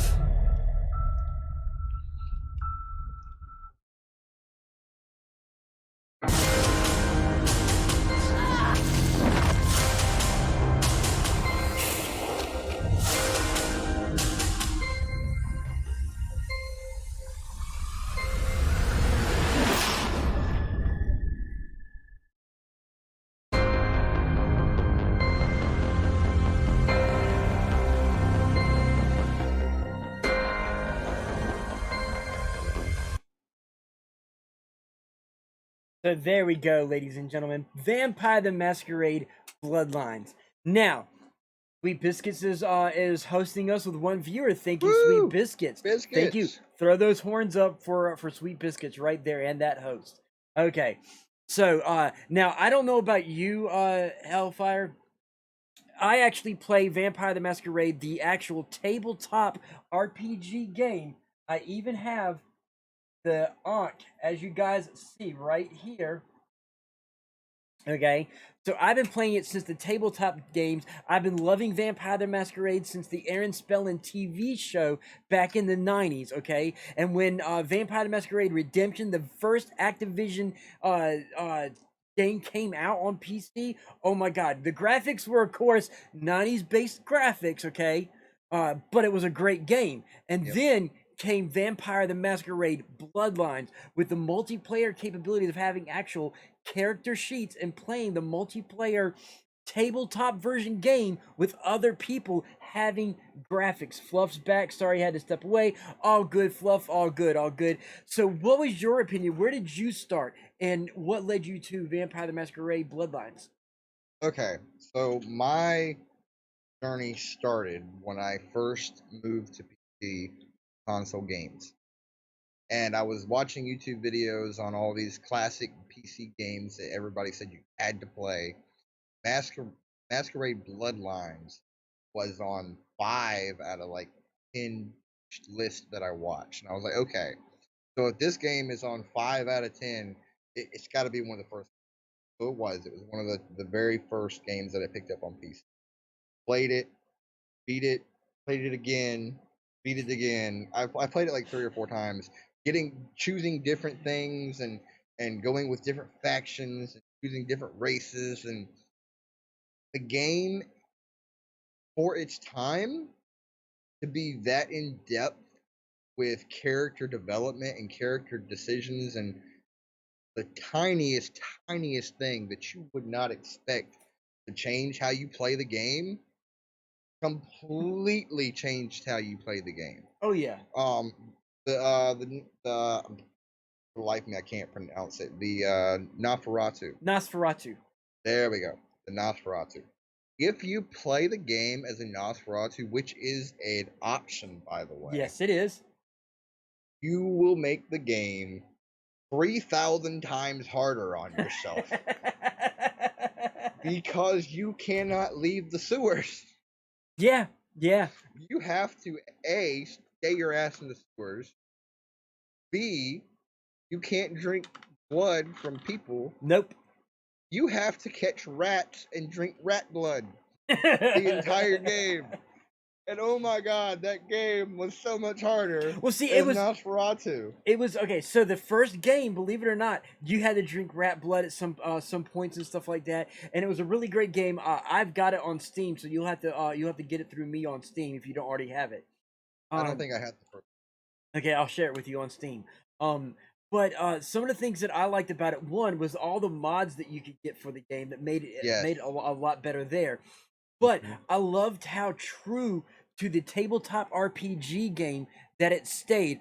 All the different clans of vampires, their strengths, their weaknesses, everything was true to the tabletop game, which I can't wait for you to once I get my tabletop streams going, I can't wait for you to join me on the Vampire Masquerade streams. It's gonna be phenomenal. But I'm excited because that's something that I didn't even know until you told me that it was a tabletop game. I had no idea it was a tabletop game. Oh, it's great, dude. It's so good. So those of you out there, on my own personal stream, Retroactive, I will be having some tabletop streams coming. Okay, it'll be Tabletop Thursdays. I had to do some minor adjustments, ladies and gentlemen, but I will be playing Vampire the Masquerade. That said, Vampire the Masquerade Bloodlines 2. What are you from that trailer? From that trailer, what do you think? From having played 2 to Bloodlines, what do you think? So having played Bloodlines and then seeing that trailer, the very first thing that I saw was the panning over the city and that scene of the diner. Yeah. It was iconic because it was one of the first, the second or third scene they showed you, and it was like instant deja vu. It was like being back playing the original game. And what's her name? They had you didn't get to see her face, but from the back, the blonde ponytail, you got to see what's her name in the game too. Mm-hmm. So yes, and I'm not giving details about that. That's the reason why I say what's her name. That's right, because I don't want to ruin nothing for anybody. So yeah. But the first thing I see was the panning over the diner. I remember that from Bloodlines. Yeah. Then they did the city by the water. He's standing by the water by the dock. The River City. Yeah. That was a scene from. That was part of the original Bloodlines. I remember going there and having missions there. The club, the little rave club with the vampires running the club. I remember that there was several missions in that club. So there was just so much that it's like I was back playing the original game. Real quick, since you mentioned the club, a lot of people don't know this, but that's the same club that was in the club that was used in Vampire Masquerade Redemption, which was the first game, and it was carried over into the second game. So it's actually, the club is one of the things that they use to tie the Vampire Masquerade Bloodlines 1 to Vampire Masquerade Redemption. And so I like you said, that they're using key locations to tie it into the Bloodlines 1. Yep. And there was another game by Activision a little more recently than Bloodlines came. The Darkness, or no, it wasn't The Darkness. The Dark or something like that. It was a vampire video game and it sucked ass. Yeah. That's putting it lightly.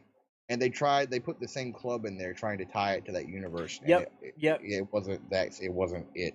It wasn't called The Dark. It was World of Darkness, which is what Vampire the Masquerade is based on. So they called it the World of Dark, and they didn't call it World of Darkness. They called it World of Dark. And so it was a shitty game, and they were trying to spawn off on Vampire the Masquerade, and it just wouldn't work.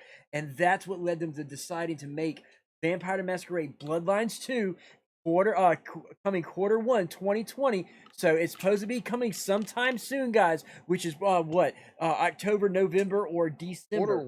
Q1. Okay, so here's the thing. This game was supposed to launch the day after my birthday. Yep. It was supposed to launch back in March of this year. It was pushed back to, I believe, 17th of this month. 17th of this month, yes. And then pushed again. Now they're pushing for Q1 of 2021. Yes. And I've heard a few rumors on exactly what's holding up the production of this game. Part of it is because of the style of game and all that. They don't want to release it this close to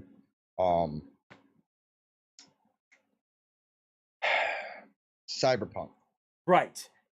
And that has a huge amount to do with why it's being pushed back now. But they're supposedly, from the rumors from that, what they're going to be doing supposedly is they're going to be with the release of the RTX 30 series. They're supposed to be adding ray tracing to it as well. Yes. Well, ray tracing was already in it, from what I understood. But enhanced ray tracing. Enhanced ray tracing, because now the 3000 series is a thing, and they can do a little bit more. So they figured they were already pushing it back. They were going to add a little more to the game and then release it at a later date. Yeah, Sweet Biscuits is saying, yeah, she's gonna get knocked by Cyberpunk. Trust me, we're gonna get our hands on Cyberpunk too. It's already pre-ordered. So most of you guys don't know, but Cyberpunk itself, just like Vampire the Masquerade, was a tabletop RPG game called Cyberpunk 2020. Okay, now Cyberpunk, the tabletop game, came out tabletop-wise back in the early 90s, when the same as Vampire the Masquerade first edition tabletop game released. So both those games released at the same time, tabletop, and now they're both coming out as actual console games. It's just like the little kid in me, the little dice rolling tabletop RPG kid in me is like, oh, I can't wait, guys. I can't wait. I'm excited about it too. Shocker, I know. Right, Fluff? Right? So all four of us, and I'm pretty sure all the other people out there, or all of us, are probably biting tooth and nail just to get this game and the Cyberpunk game. Yes. I'm excited. The Cyberpunk game is a whole beast in itself. And I know we weren't originally planning on talking about Cyberpunk, but since it's come up, I would like to say that I'm curious. It's so close to release, and usually a game of this magnitude would have huge leaks by now, right? Especially in 2020. So I don't understand. It's like they've been able to keep it tight-lipped. They've been able to keep it tight-lipped. Outside of course, Keanu Reeves. Yeah, but even that wasn't that big of a deal. I had a poster of it, I think, for a giveaway, but that didn't happen, and I don't know what happened to it now. Well, hold on to it, Fluff. With the release of the game, you could use it as a giveaway again. So keep on to it, because the game is getting really close to coming out. So it's for a Marvel stream or a talk show stream that you want to do, whatever. Hold on to it. It can still be used as a giveaway. Fluff says, yeah, I'm shocked about the lack of leaks as well. That's Biscuits. What did I say? You said Fluff. Sorry, Biscuits. Fluff. Y'all know I do that. It's my thing. Ladies and gentlemen, for those of you who don't know, Fluff and Biscuits are best friends, and every now and then I will mix the two of them up accidentally. But, yeah, Biscuits. Yeah, I am too. So yeah, Cyberpunk 2020 is going to be... I'll guarantee, out of all the games coming out, it's going to be the sleeper hit. It's not even a sleeper hit. It's my biggest concern is it has huge amounts of hype behind it, and I don't want it to fall short of that hype, because if it falls short even a little bit, people are going to be upset about it. But I feel like outside of the hype, you take the hype away that's being created, and you play the game, and you just enjoy the game, regardless of what the hype is. It may blow the hype out of the water. The hype may not be enough to contain it, or it may fall short of what the hype is. But either way, you play the game and you ignore the hype, and I think the game is still going to be a phenomenal game. Right. Now, speaking of Beast games, okay, and falling short or living up to expectations, you know, we can't forget a game that is riddled with beasts. Yes, there is a game that's riddled with beasts. What game could that be? We are talking about the new Resident Evil. Resident Evil, what is this, 8 now? Resident Evil 8, yeah. Evil Village.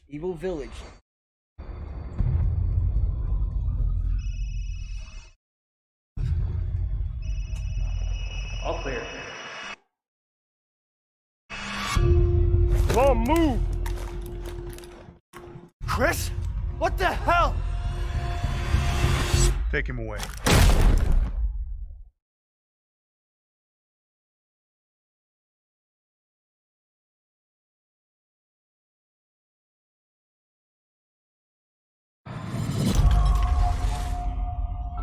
In life and in death, we give glory. The bell tolls for us all. They're coming again!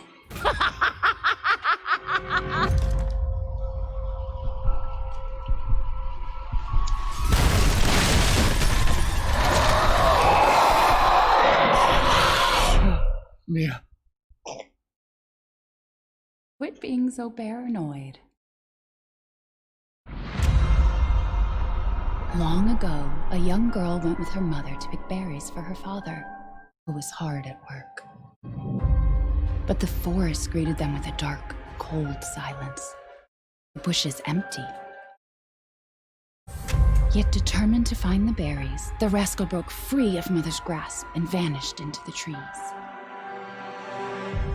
Mother's worried cries faded fast as the girl ran on, over vine, under branch, and into the forest deep.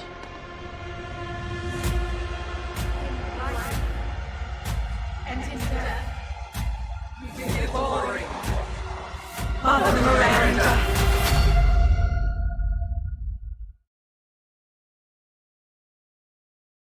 It's just a local tale.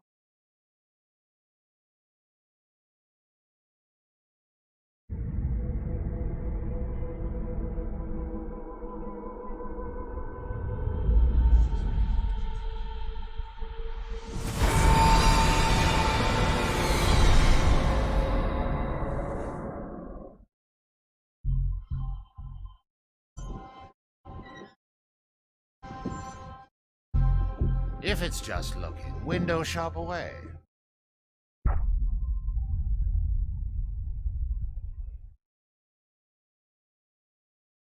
All right. So she was like, Fluff is like, they totally gave her the Karen haircut. Interesting. Yeah, it is a great game so far. The graphics, the gameplay that we've seen. I know for one, I'm definitely going to be if Hellfire doesn't get it before me, I'm going to be getting it. Okay, I love my games. I'll go ahead and tell you, Resident Evil 7 Biohazard, when that came out, I had it on I played it and it was like, okay, this is pretty good. You know, hey, it's a Resident Evil game. Then I went back and played it again with the PlayStation VR, and holy shit. Okay, I'm going to go ahead and tell you, and I don't know if you've played it VR yet or not, Hellfire, but the Resident Evil 7 Biohazard game fucked me up in VR. I'm sitting there, I kept hearing the creature. I'm like looking around, and the sound kept getting closer. And I heard it behind me, and I turn around behind me, and it jumps at me right there. I'm just like, fuck. If I had, I swear to God, I would have probably shit myself. Okay, it scared me that bad, and it's hard to scare me. Okay, so judging at how 8 looks compared to 7, bro, the regular game without VR is gonna fuck me up. Okay, so I'm gonna give a little bit of a more information than I've given on stream before.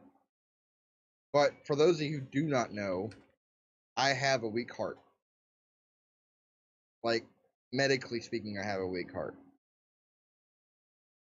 7, I had to stop playing 7 numerous times and take a break because I thought my heart was going to give out. That's how scary 7 was for me. So playing 8 is going to be very interesting because I think it's going to be even more intense.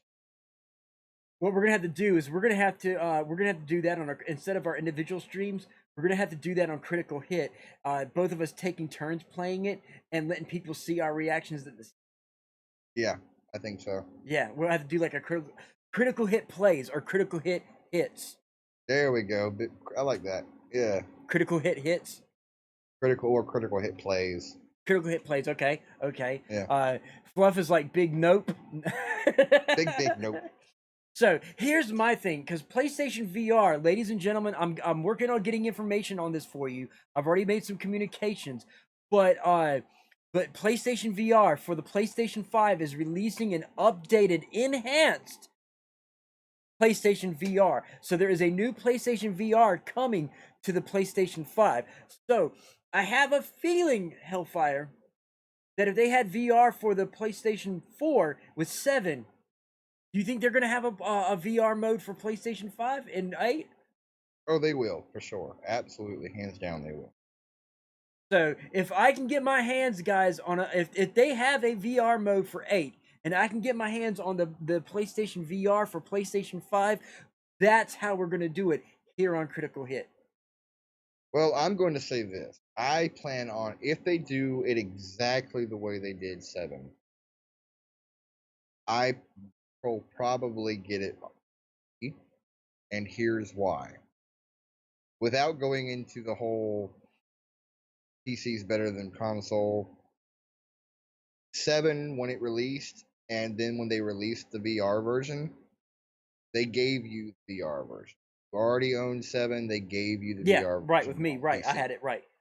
So, the console version, you had to buy a separate game for the VR version. Not really. If you pre-ordered it, you actually got it free. Because I got it free with my PlayStation from pre-ordering. I pre-ordered it and I got it free with that. But you had to pre-order it.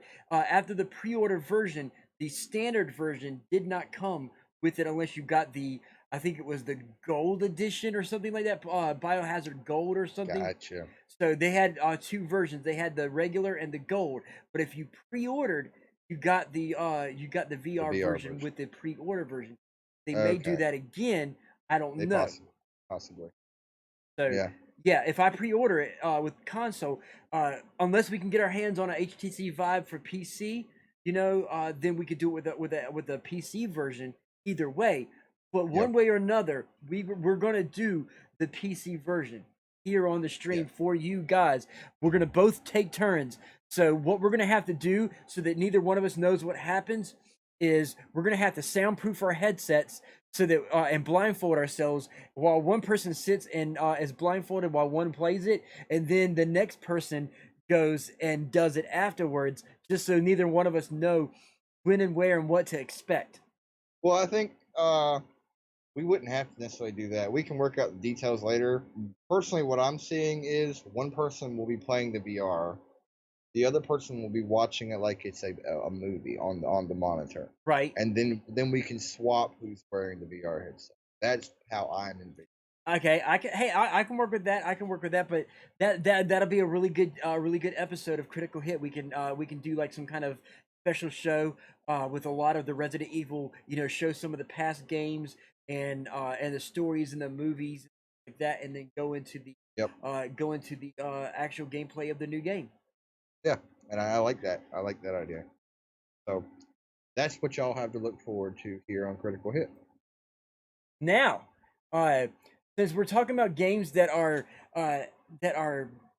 very horrifying with mysticism and beasts, stuff like that, there's another game that's coming out that has mysticism and beasts. Maybe to Oh, yes. another end of Another end of it, yeah. yeah, maybe not on the, I guess, on the scary level of things. Yeah. I don't think it's quite as scary, but it's No. got the same kind of It's thing. got beasts. It's got a little bit of darkness to it. It has a little bit of mysticism. It has a little Yep. bit of magical whimsy to it. Ladies and gentlemen, want to see? Yes, Fluff, we are talking about the Harry Potter game. That's right, ladies and gentlemen. They are bringing an open world RPG Harry Potter verse game. And here we go.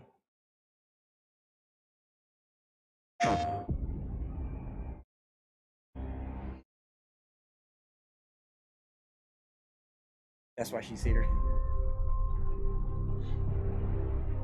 Magic, both beautiful and powerful, binds together our long history. That common bond we share is the legacy of Hogwarts.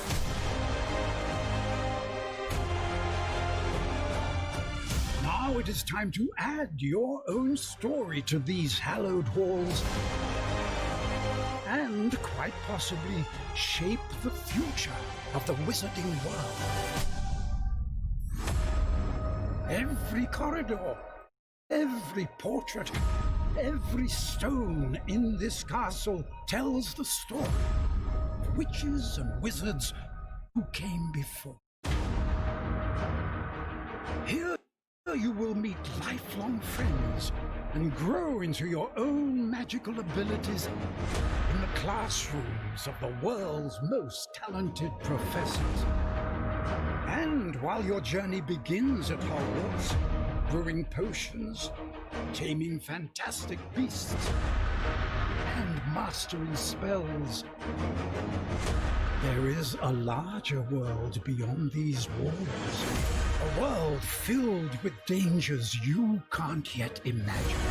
An ancient knowledge long gone from this world. That strange and mysterious talent you possess may be the key to unlocking this dormant power. Your potential is limitless. But what form will it take?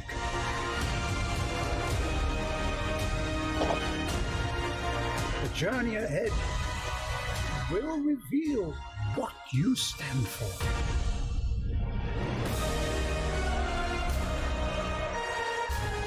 The choices you make now will define the legacy of Hogwarts.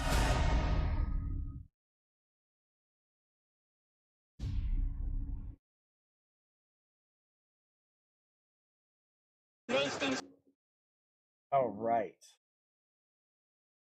So yeah, I get chills every time I watch the trailer. So do I. I'm not a major Harry Potter nerd, but I am looking forward to that.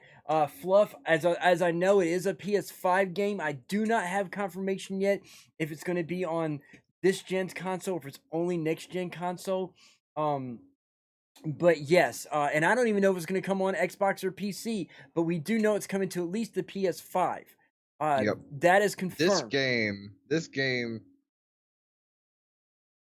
has been terrible about leaking itself, but yet not leaking important information, if that makes sense.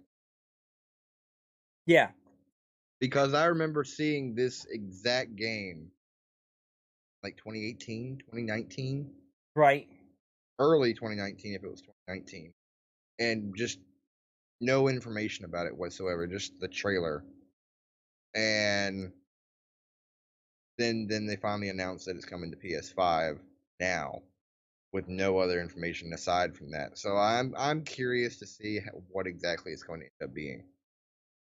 Same here. Now, see, with them saying that infinite worlds and stuff like that. Like, my question, because right now that we know of it, it's looking like it's going to be Skyrim meets Harry Potter. Okay, you're gonna have your RPG style leveling up, your hit points, your mana points, all your different upgrades that you can do, your abilities that you'll gain. the different Yeah. maps and people and allies that you have. But here's my thing: do you think it's going to be a single player like Skyrim and Fallout, or do you think it might be an open world multiplayer, massive multiplayer MMORPG like Elder Scrolls Online and Fallout 76? That's the key question right there. What I remember hearing about it when I first heard about it years ago now, it's going to be an online multiplayer game. And when I first heard about it, it was talked about being a PC exclusive. So I expect it to probably come to other consoles. Right. But I think it might have some kind of timed exclusivity with Sony and with PlayStation. Right. I think that they might have needed money to finish the project. That's why they did what they're doing this now. But that's what I see happening. Right. I see there will be some kind of timed exclusivity with Sony. It will come to other consoles later, and it's probably going to be a multiplayer online game. Yeah, and I do have a feeling that it may come to PS4 as well. It's very likely. So, Very likely. And if that happens, if it is MMORPG, because as you see, Biscuits is in there saying MMORPG with the hand signals. You know, I would love that because Fluff and Biscuits and now Tabitha are Fallout 76 players with us. We could imagine with Tabitha, Fluff, Biscuits, you and me all in a group in our own Hogwarts little group. That would be epic. You know, each one of us have a different we can be from different classes, Slytherin and Hufflepuff and Gryffindor. We can have our own thing, but even though we have our own different classifications, we can have our own, you know, our own little group and have our own individual stories. And it would make for an epic stream where we could have like a Harry Potter stream where each one of us continues the stories that we're making. You know, like Fluff would have her story, then Biscuits would have hers, and I would have mine, and each one of us spawn off to the next person, kind of like we do with Fallout. With the extended edition, we can have the Hogwarts magical train edition or something like that. That would be freaking sweet. I'm already gonna call it. Fluff is a Hufflepuff. Flufflepuff. A Fluff and Puff. I know me personally, I'm going Slytherin. Like I if I'm going to identify as something in that universe, it'd be Slytherin. And see, for me, I'm 50-50. Part of me liked I didn't like Malfoy, but I was pro Snape. So, you know, it's like, do I like Slytherin? But yet I also liked Gryffindor and I loved Dumbledore. So it's like, which one do I go with? I see you as Gryffindor. You see me as Gryffindor? I see you as Gryffindor. How about you viewers? What do y'all see? Do y'all see me as a Slytherin or do y'all see me as a Gryffindor? Let's see what the viewers think. Retroactive, which do y'all think? Slytherin or Gryffindor? We're going to go ahead and take the votes. Duh, you'd be Slytherin Hellfire. Ravenclaw for Tabitha. Sweet Biscuit says Gryffindor, so that's 2 Gryffindors right there. Yeah, Retro's Gryffindor, so that's 3. Lastbit says Ravenclaws unite. So we got 3 for Gryffindor for me. So let's when the game comes out, we're gonna find out. We're gonna see what and there goes 4. So I guess everybody says Gryffindor. So when I'm having a feeling that maybe we don't actually get to pick what we want. I think that the Sorting Hat will sort us out in what they put us in, depending on our builds. Maybe. I think they'll probably have the Sorting Hat thing there, but I think you'll still get to choose because it's a game and because people want to have that the story that they want to play. They're going to allow you to pick. They'll have the scene with the hat, and you're going to pick, and the hat will say whatever you tell the hat to say, basically. Right, and I get that, but think about how awesome it would be that based on how you build your character, you know, in the initial character creation is how the hat sorts you out. So basically, I just need to make a dick character, so I know I get pretty much. But wouldn't that be cool? Wouldn't that be interesting by the way that you create your character deems what the hat picks for you? Oh yeah, I could definitely see that being a thing. Technically, the hat lets you choose according to the books. Yeah, I don't know what I'd be. Fluff would know. But yeah, I mean, more than likely, I would probably do a stream, and I would let my stream pick what I am and go from there rather than me actually picking it. I would let the viewers pick what I go for, and that way it's better because you guys know me, you guys know the Potterverse. Y'all can, and so far it looks like it's going to be Gryffindor, but yeah, at least that's what they insinuate. So yeah, so pretty much, it'd be kind of cool. You guys, the viewers, would be my sorting hat and pick what I go for, and y'all have already pretty much stated Gryffindor. Yep. So that leads us from going from Gryffindor and Slytherin and magic and mayhem to another type of mayhem under the sun. Fun under the sun, ladies and gentlemen. Fun under the sun. This also, ladies and gentlemen, is going to be the last clip that we play because it's about that time. But we got a great one for you. We know that myself and Hellfire are fans of this game that we're going to play for you. And it's not an actual game. It's a how would you describe what we're going to talk about? Well, I'm just going to come out and tell them what it is because I don't really know how to describe it without telling them what it is. So that's what I'm going to do. Okay. So the thing that originally pushed me to become a PC gamer was mods. That is what pushed me to drop $1,500 and build a PC because I was watching all these YouTubers play these awesome mods, and I was stuck with my PlayStation. And I could play them, and I was like, "Well, screw you guys! Now I want to play mods." So that is what pushed me to become a PC gamer. And so Fallout 4, I don't even know how many mods I have downloaded and how many I've played. Well, see, if you're like me, you probably because I've got it for PC, for Xbox, and for PlayStation, and I've got some mods on the PlayStation or on the PC. I've got different mods on the PlayStation and completely even different mods on the Xbox.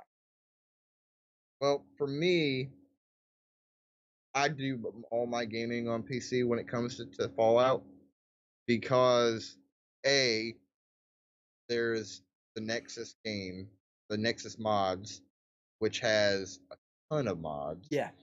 Then there's a site that I won't mention.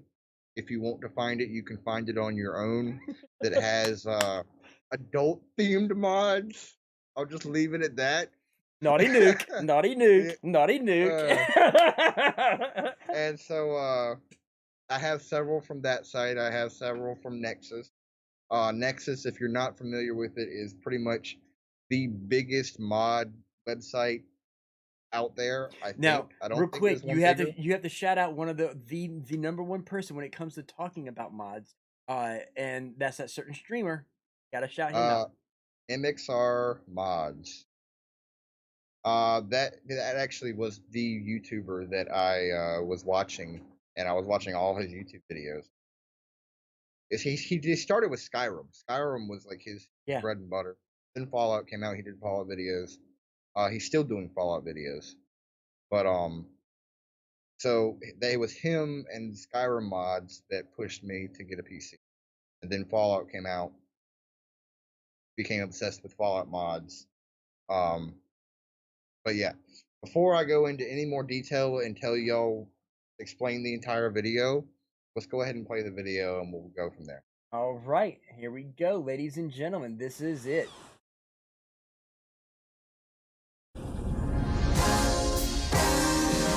Today, I'm facing the world, facing whatever that future might hold for me, please.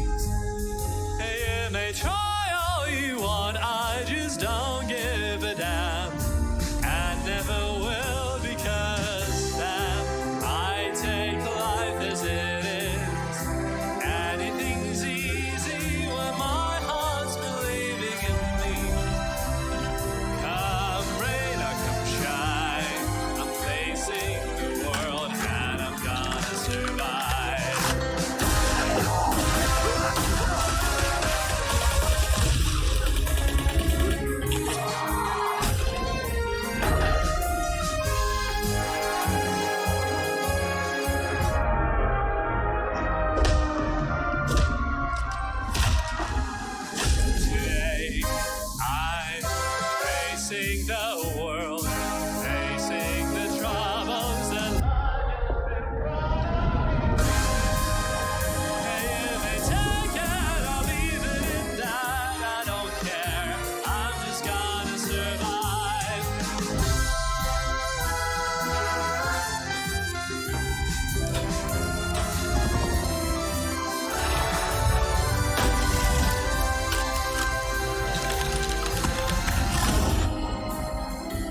So there we go, ladies and gentlemen. There we go. Fallout Miami. So take it away, Hellfire. Okay, Fallout Miami. This was a mod that began being talked about and rumored about within the first year after Fallout 4 released. Yeah. This mod, there was a remake of Fallout 1 mod that was being rumored and being made. This mod actually was working in conjunction with the Fallout 1 remake mod group that was making that mod. They were getting help. They were helping each other out. I followed both of these mods from the very beginning. All the info they were putting out on the internet, the little hints and all this tidbits, all that. The Fallout 1 remake got shot down early 2019. Real early, yeah. And they basically got a cease and desist order from Bethesda. They were told that they were stealing intellectual property, and that they were not allowed to continue to work on the project. Any further work would result in legal action. So they stopped working on that, and the two teams came together to put all the resources into Fallout Miami. Fallout Miami was, for a period, looked like it was going to face the same kind of fate, but they ended up, Bethesda never came after them, assuming because it's not stealing a game, it's not remaking a game, it's adding to. It's adding to, and it's a individual work.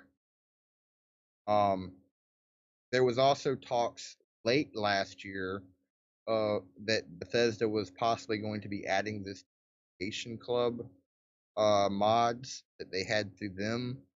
I don't know if this is still going to be coming to the Creation Club, but they finally, after what year did Fallout 4 come out? 2014? Yeah, 2014. So let's just say 6 years. Right at 6 years later, they have finally released the trailer for this game. No information outside of the trailer, but they released a trailer, which means that it is reaching the conclusion of the production. So I expect early next year at the latest to have this mod out for download, and I expect to hear more about whether it will be on Nexus or if it's coming to Creation Club officially from Bethesda through Creation Club. I'd like to see it come officially through Creation Club. Well, with as good as it's looking from the trailer, yeah, they would be stupid not to put it through the Creation Club because they can make money off it as well. Yes, the only thing I see them not wanting to put it on the Creation Club is the Creation Club. They're being very particular about what goes on Creation Club because they're making Creation Club content semi-canon, right? And if the rumors are true that Fallout 5 is going to Florida, they may not want to make this story canon because it may interfere with their own story they want to tell in Florida. Well, see, that's where I'm sitting.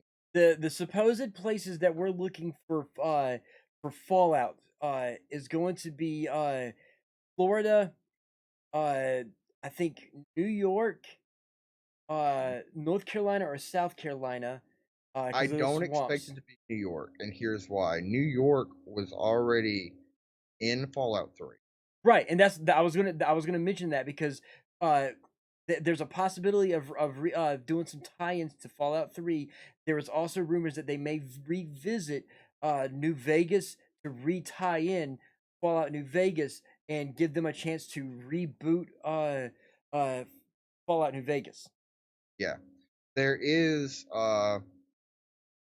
Since we're talking about big mods, there is a Fallout New Vegas remake by a separate group Yeah. that's also they're recreating Fallout New Vegas in uh Fallout 4's engine.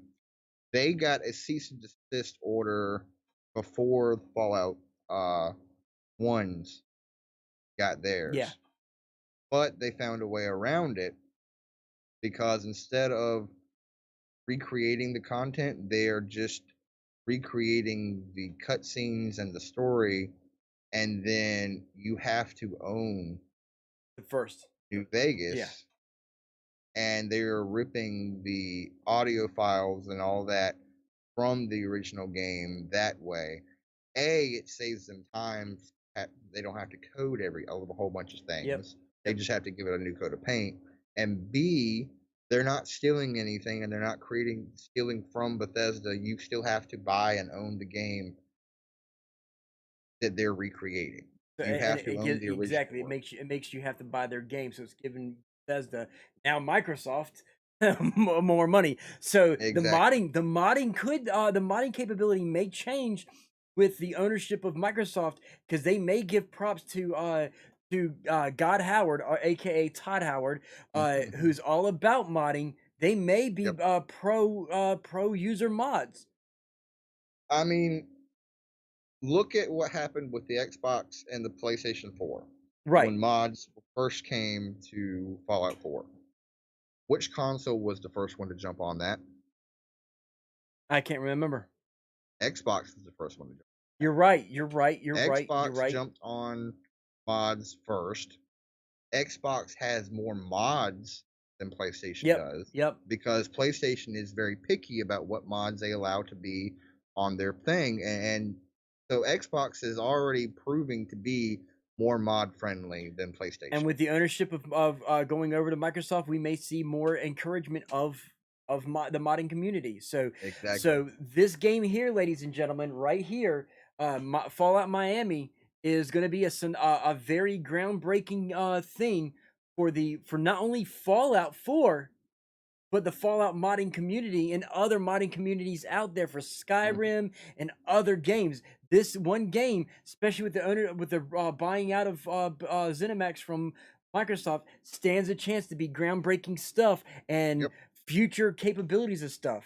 So, with that said, it's now time to switch to a serious note. I'd like to, before we jump into the next thing, I'd like to backtrack just a little bit and touch. I mentioned I'd like to see it come to the Creation Club through that. Right.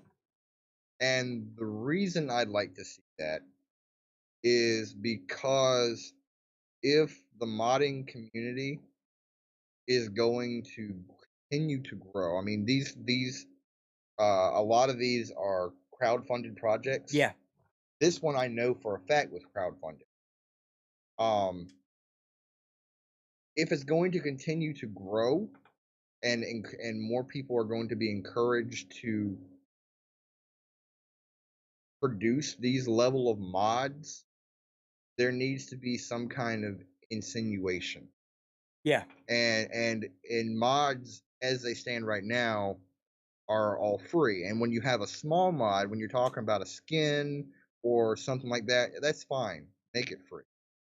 But when you're talking about 6 years, 15 to 20, I think it was actually 30 people working on this project at one point. 6 years, 30 people's lives have been poured into this project. They deserve some kind of recognition and compensation for the time that they put into that. Right. As artists, as coders, as all that, they deserve that, putting in that time and that effort into something that they loved and they wanted to give back to the community. Agreed. Totally agree.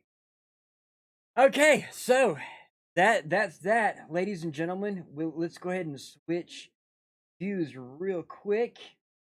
And as you see from right there, it is a time to get serious. We're always going to end our stream with talking about this. It is a serious matter with myself and with Hellfire. We both have been there to to those ends. I don't want to go ahead and break down again. Yeah. But we've been there. So if you are feeling depressed or suicidal or know somebody that is, let people know that you're out there to talk to them. If you're not out there to if you can't talk to them or they don't want to talk to you, let them know that the suicide prevention hotline is there for them. They have the suicidepreventionhotline.org that they can go to and chat live. There's a lot of information on their website, but they have the phone number. It's toll free. They're always there, ready to talk to you. Even if you know somebody that's suicidal, you can talk to them yourself about your friend and get some information and know more about it. Because it's a serious thing with COVID right now, and a lot of people losing their jobs and all this going on. It's a very traumatic time right now, especially 2020, ladies and gentlemen.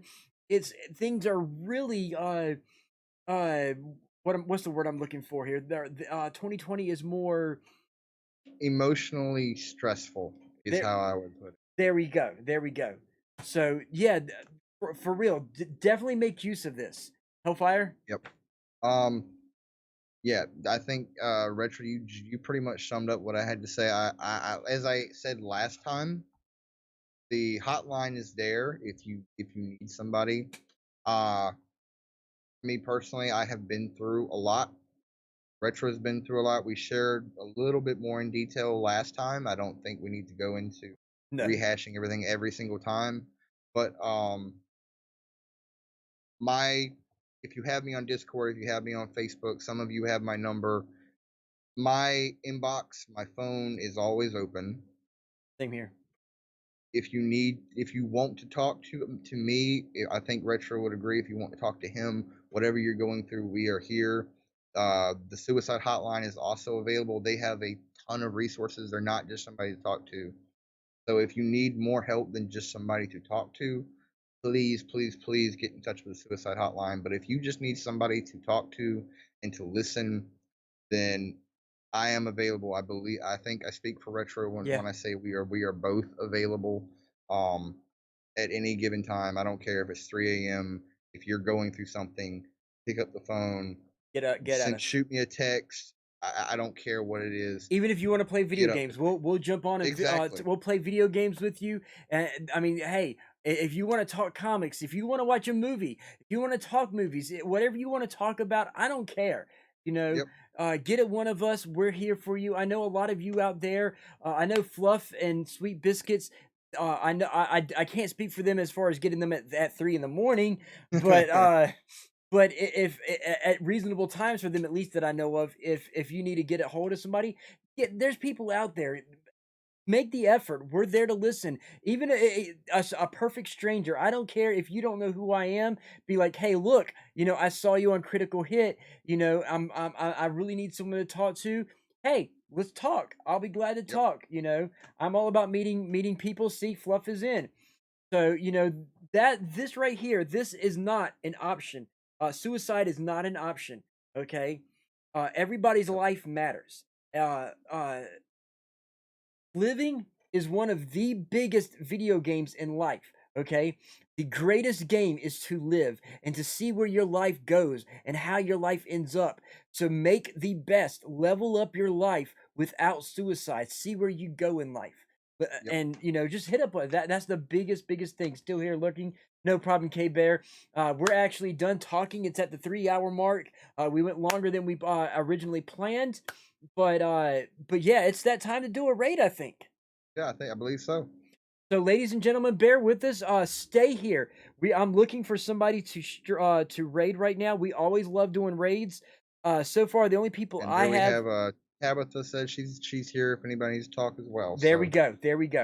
I've got for people, I've got Siphon with 2, the Rooster with 3, and then I've got Billy Blitzed with 5.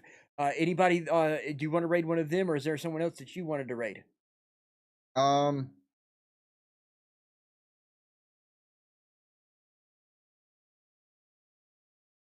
I see Lemonade, and he was in here supporting earlier. Okay. He's live. So let's go ahead and do that. Make sure. I say we raid Lemonade. Let me find Evil Lemonade. Is he in here? He sure is. So let's do we're gonna raid Evil Lemonade, guys. So hashtag raid, hashtag critical hit, hashtag stream demons. K Bear's a new follower. Thank Appreciate you, the horns follow. up. Horns up from Stream Demons. So let's do a Stream Demons raid to Evil Lemonade. Let's show some Stream Demons love, everybody. Hashtag raid, hashtag critical hit, hashtag Stream Demons. Let's get this going here. Yep. Appreciate all of y'all. And here we go. We pull him up.